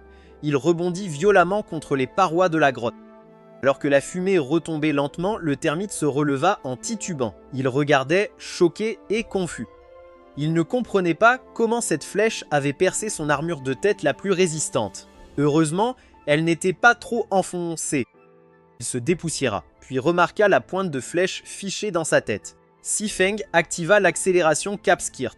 Le termite admit qu'elle était rapide, mais il pensait qu'elle avait fait une erreur en choisissant le combat rapproché.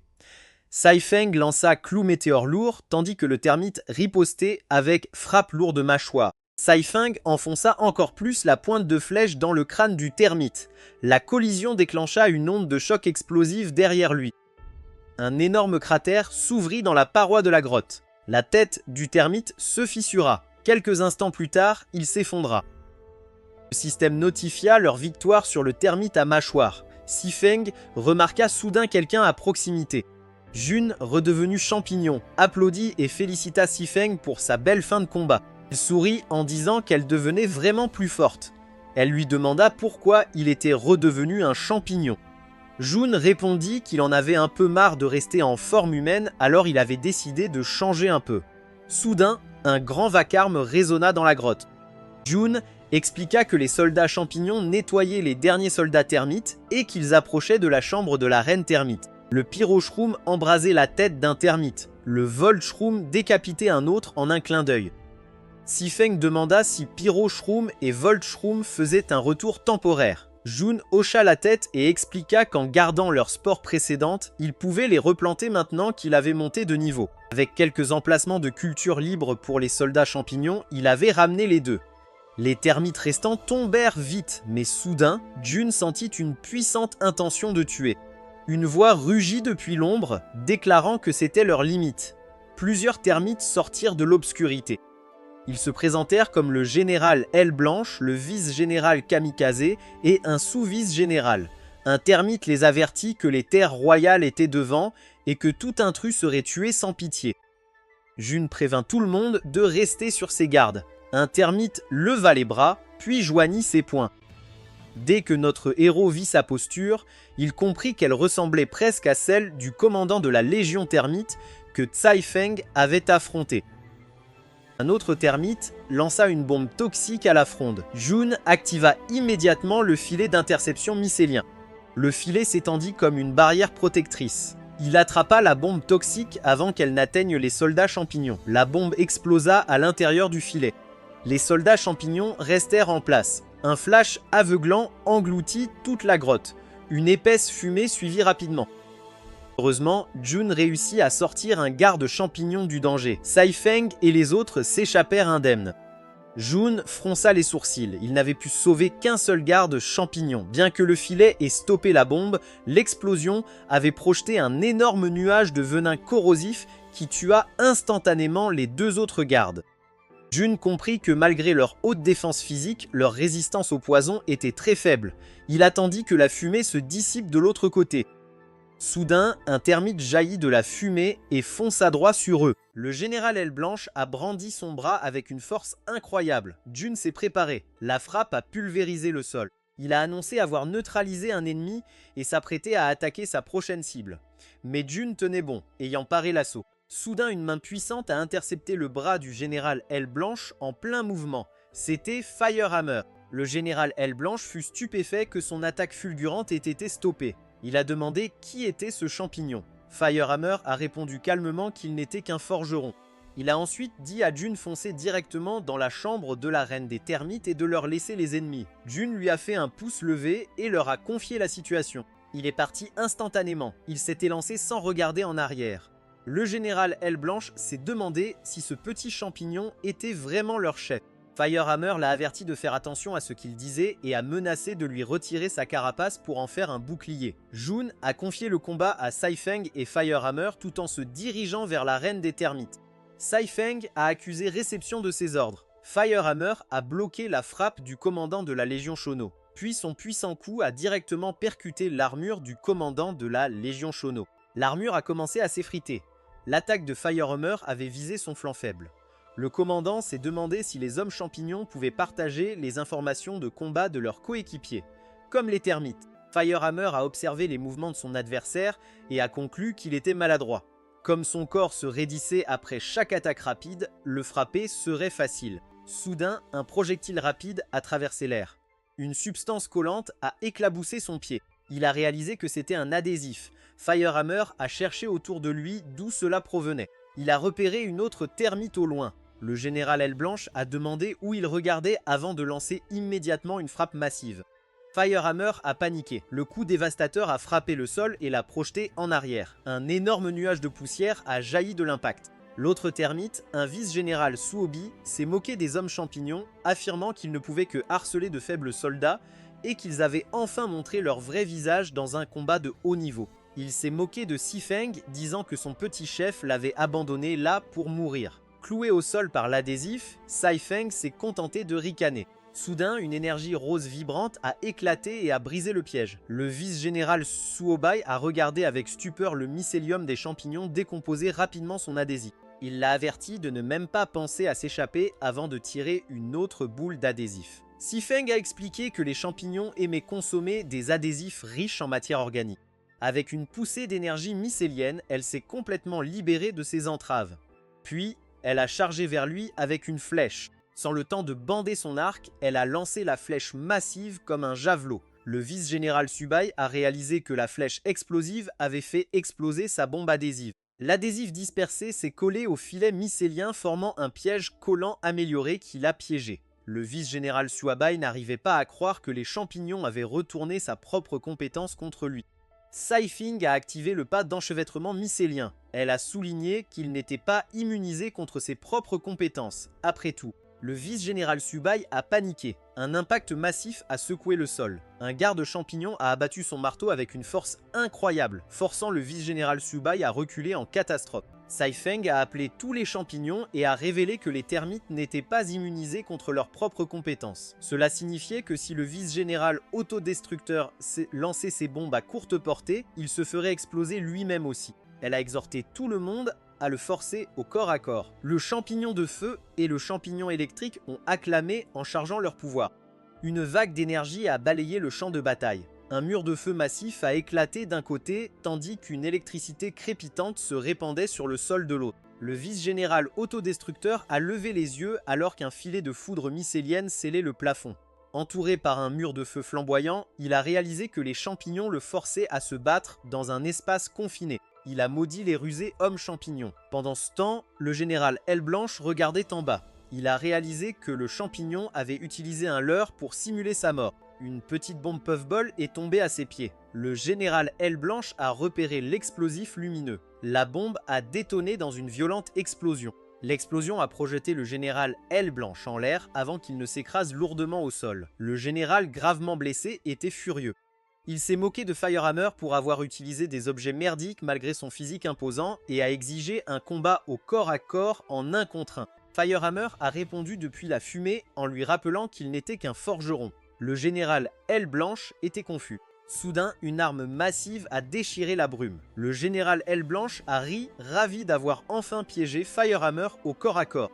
Il a rapidement pris sa position. Un long canon noir a percuté son bras, brisant sa défense. Stupéfait, il a demandé avec colère si cela pouvait même être appelé un combat au corps à corps. Le canon absurdement long s'étendait jusqu'à son visage. À l'autre bout se tenait Firehammer, maniant son canon champignon à chapeau rouge ridiculement long. Firehammer a demandé si recevoir un canon dans la gueule comptait comme un combat au corps à corps. Le général Aile Blanche a ricané, convaincu qu'il pourrait facilement esquiver une arme aussi maladroite. Il a immédiatement essayé de bouger. Cependant, il ne pouvait pas bouger. Le général Aile Blanche s'est demandé pourquoi son corps refusait de répondre. Il a regardé en bas et a vu de petits champignons clouant fermement ses pieds en place. Il a maudit Firehammer pour être un détestable champignon nain. Firehammer a allumé le canon et a déclaré qu'être forgeron signifiait avoir plein d'objets. Il a pointé le canon massif directement sur lui. Fixant le canon et le boulet de canon arrivant, le général Aile Blanche a réalisé que c'était fini. Une déflagration dévastatrice a éclaté, l'anéantissant avec une force explosive. Une épaisse fumée et des débris ont rempli l'air tandis que la poussière retombait lentement. Une notification système a annoncé que le général Aile Blanche avait été éliminé. Les restes brisés de la carapace du général gisaient sans vie sur le sol. Pendant ce temps, un barrage de flèches acérées a traversé l'air. Les flèches sont entrées en collision avec les bombes, déclenchant une explosion massive. Le vice-général Suabai a réalisé que les bombes adhésives à haute densité étaient le seul moyen de bloquer à peine les flèches explosives de Saifeng. Ses blessures étaient déjà graves. Même ainsi, il a résolu de donner le maximum dans ce combat. Il a déclenché un barrage de bombes adhésives à haute vitesse. Les bombes adhésives ont explosé en succession rapide. Saifeng a contré l'assaut en activant le dash mycélien continu. Elle a rapidement traversé le champ de bataille, esquivant le barrage. Soudain, un fil d'adhésif s'est accroché à son dos. Le vice-général Suabai l'avait enfin attrapé. Il a furieusement balancé son bras et a rugi qu'il allait la réduire en miettes. Sifang a été violemment entraîné par ses mouvements rapides. Il l'a projetée au sol avec une force incroyable. Puis il a continué à la faire tournoyer dans la brume. Le vice-général Subai a fouetté son ruban adhésif et lui a ordonné d'aller là-bas. Il l'a violemment traîné le long du plafond de la grotte. L'assaut balayant a creusé un sillon dans la roche. Il a célébré avoir réussi la frappe dévastatrice. Mais ensuite, il a réalisé qu'il ne tenait que ses vêtements. Il a soudainement remarqué quelque chose. Notre fille Saifeng a bandé son arc, alors que l'énergie se rassemblait autour de la flèche.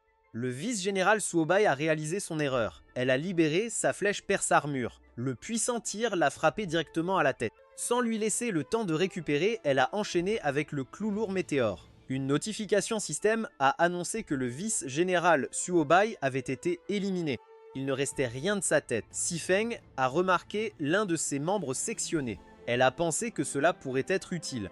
Pendant ce temps, le vice-général autodestructeur s'est violemment heurté les bras massifs contre un garde champignon. Le garde champignon a balancé son arme, se heurtant au rapide en taille du vice-général. Le vice-général a réalisé à quel point les champignons étaient gênants. Il a supposé que les champignons pensaient qu'ils n'oseraient pas se faire exploser à courte portée, mais ils l'avaient sous-estimé. Pour la reine, s'était préparée à mourir. Elle a crié que tout le monde devait mourir ensemble. Une énergie verte a surgi autour de son sort, alors qu'elle activait une séquence d'autodestruction massive. Soudain, une voix a interpellé tous les champignons. June leur a ordonné de démanteler immédiatement les filets électriques et les pare-feux avant de se replier hors du rayon de l'explosion. Toute l'équipe s'est rapidement dispersée sur le champ de bataille. Le général adjoint s'est moqué d'eux pour s'être retiré après une si petite frayeur. Il a levé son bras et s'est vanté de pouvoir maintenant leur lancer des bombes sans souci. Soudain, il s'est figé de confusion. Ses bras avaient été cloués au sol par l'adhésif du général adjoint Suobai. Il se demandait comment l'adhésif avait pu l'atteindre. Leurs phéromones se sont synchronisés, révélant que Suobai avait déjà été vaincu. Le général adjoint a réalisé que Saifeng avait lancé l'adhésif. Une autre substance collante a coulé sur sa tête. Saifeng a tenu l'appendice coupé de Subai et a tiré une volée d'adhésif sur le général adjoint. Maintenant complètement piégé, il ne pouvait plus se libérer. Il a paniqué car la bombe toxique activée ne pouvait plus être désactivée. Une énorme explosion verte a éclaté. Une notification système a annoncé que le général adjoint autodestructeur avait été éliminé. Au plus profond de la grotte, June a finalement atteint le nid de la reine des termites. Il a examiné le cocon. Confus, il se demandait où était la reine des termites. Soudain, un bras sombre a jailli du cocon et du liquide violet a éclaboussé partout. Une silhouette de termite élancée a émergé du cocon. C'était la reine des termites, dévoreuse de champignons, insensible. La reine des termites a libéré une puissante énergie de son corps. John a senti la pression intense peser sur lui. La poussière a balayé toute la zone. Finalement, tout ce qui se trouvait dans l'espace a été emporté. June a été choquée de voir qu'elle avait absorbé tous les œufs dans son abdomen. Il n'arrivait pas à croire qu'elle avait sacrifié sa progéniture sans hésitation. Elle a répondu que sans sa colonie, ses descendants étaient inutiles. Elle a insisté pour que faire partie d'elle pour protéger leur reine soit le plus grand honneur qu'ils puissent recevoir. Elle a exigé de savoir pourquoi les hommes champignons avaient provoqué le clan des termites. Ne savait-il pas que les termites étaient accros aux champignons? June savait qu'elle pouvait couler avec ses subordonnés grâce à leurs phéromones, il s'attendait donc à ce qu'elle connaisse déjà la raison. L'un de ses subordonnés avait enlevé leurs petits champignons. Elle a répondu qu'aucun de ses subordonnés n'avait Dieu, donc elle n'avait aucune idée de celui dont il parlait. June est restée sans voix. Elle a insisté que cela n'avait pas d'importance car elle l'utiliserait simplement pour enrichir son menu. Elle s'est jetée sur lui. June a été stupéfait par sa vitesse incroyable. Elle lui a lancé un puissant coup de pied. L'attaque dévastatrice a déclenché une explosion. June a sauté haut dans les airs et a atterri derrière elle. Les pierres autour de ses pieds ont commencé à flotter. Elle a immédiatement lancé les rochers sur lui. Les mains de June ont bougé à une vitesse fulgurante alors qu'il frappait les rochers.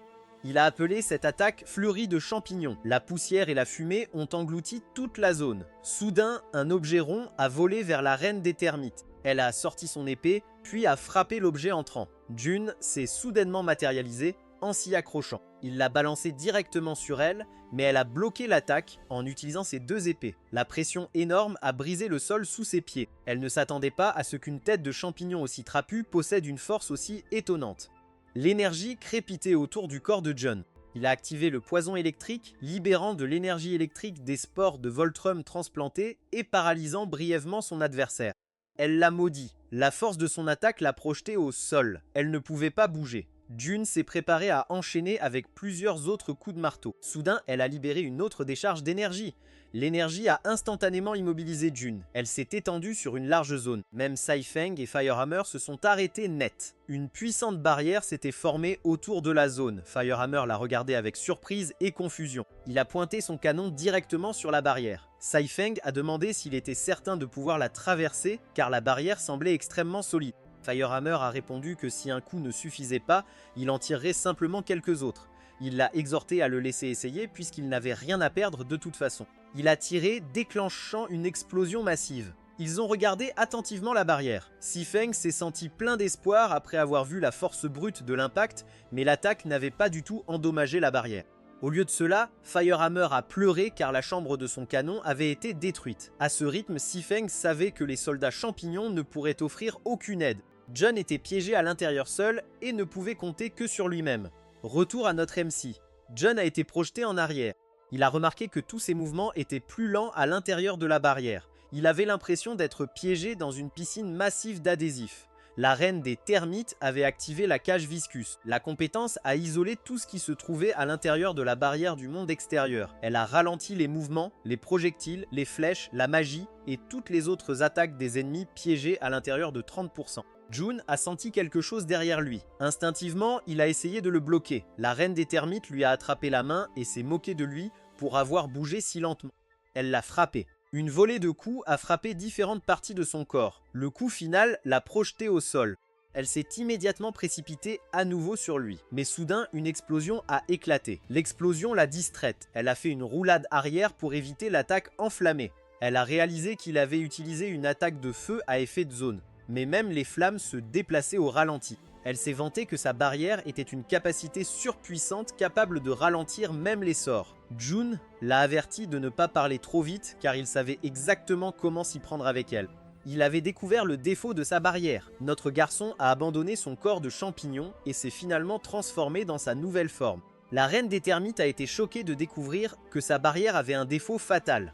June a chargé droit devant elle puis a frappé son dos.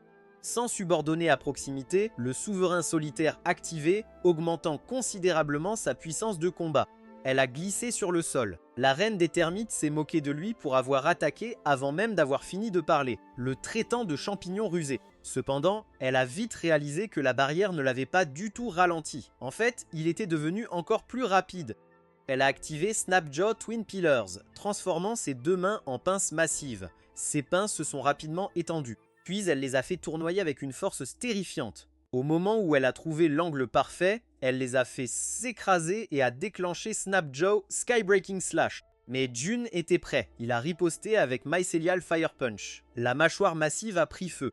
Leur collision a laissé une énorme bosse dans le mur. La reine des termites était stupéfaite. Elle a finalement remarqué que les flammes de June brûlaient complètement les aérosols visqueux sur leur passage. C'est ainsi qu'ils pouvaient courir sur le sol brûlé tout en ignorant complètement l'effet de ralentissement de la barrière. June a activé Flame Shroom Twin Horn Hammer, se lançant droit vers elle. Elle a rapidement sauté en arrière avant qu'il ne puisse porter le coup. June a ricané et a demandé s'il était vraiment celui qui était ralenti alors qu'elle était celle qui ne cessait de fuir. Sa provocation l'a instantanément mise en rage. Elle lui a crié de ne pas la sous-estimer. Elle était la reine. Le champ de bataille a sombré dans le chaos. Les deux ont couru à une vitesse fulgurante tandis que des explosions éclataient sans arrêt.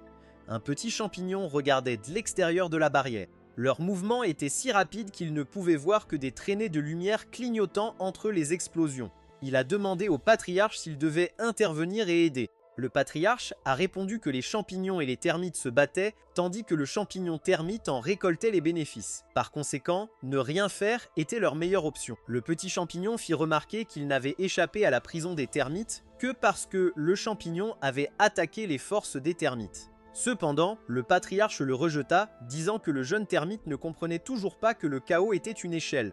Pendant ce temps, Saifang réalisa que la plupart des aérosols à l'intérieur de la barrière avaient déjà brûlé, laissant June complètement insensible à son effet ralentisseur.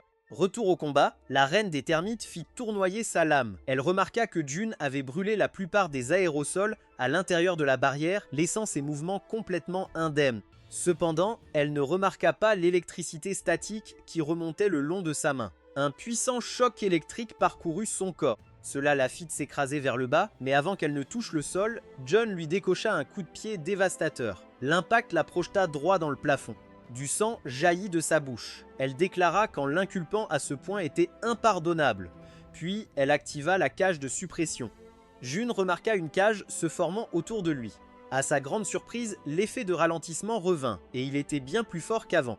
Le système le prévint que la cage de suppression s'était formée, ralentissant ses mouvements de 99%. La reine des termites rit, déclarant qu'il était maintenant complètement sous son contrôle. John comprit enfin. La reine des termites avait rassemblé tous les aérosols à l'intérieur de la barrière en un seul endroit. En les comprimant autour de lui à la limite absolue, elle avait créé un effet de ralentissement écrasant. Même ainsi, être ralenti de 99% ne signifiait pas qu'il ne pouvait plus bouger. La reine des termites se moqua de lui, lui demandant s'il pouvait suivre son coup de mort à cette vitesse. Elle déclencha le chant final de la reine, le grand blanc autodestructeur. Le termite massif grimpa sur le pilier, puis il se lança droit vers lui. June savait qu'il serait presque impossible d'esquiver l'autodestruction à une telle distance. Il devait bouger plus vite. Le corps du termite commença à se séparer. John força sa main à bouger plus vite. Une lumière aveuglante engloutit toute la zone, puis une explosion massive éclata. Finalement, l'explosion s'estompa. La reine des termites se demanda si June était morte. Ses tentacules ne pouvaient plus détecter l'aura d'aucune créature vivante en dessous, mais ce qu'elle vit la laissa stupéfaite. June était toujours en vie. Il révéla que même après que sa vitesse de frappe ait été réduite à 1%, elle était toujours assez rapide pour attaquer avant que le termite géant n'explose. Il avait également déclenché une boule de feu géante pour contrer l'onde de choc de l'autodestruction. June déclara qu'ils avaient tous deux pratiquement épuisé leurs astuces. Il était temps de régler le compte avec une seule frappe. La reine des termites répondit qu'un affrontement direct de statistiques était exactement ce qu'elle voulait. D'un déclencha Lone Cap Blast Punch, tandis qu'elle contre-attaqua avec Snapjaw Whirlwind Drill. Merci d'avoir regardé les gars. Si vous avez apprécié cette mise à jour, assurez-vous de laisser un pouce bleu et de vous abonner pour ne jamais manquer le prochain chapitre que nous mettons en ligne ici sur Manhwa Updater. Les nouveaux épisodes de la chaîne principale Manhwa Dealers atterriront toujours ici chaque semaine, alors restez à l'écoute et restez informés. Et hey, si vous voulez plus d'histoires de feu, consultez la dernière mise à jour sur la chaîne principale juste après celle-ci. Comme toujours, restez cool, restez génial et je vous verrai dans la prochaine.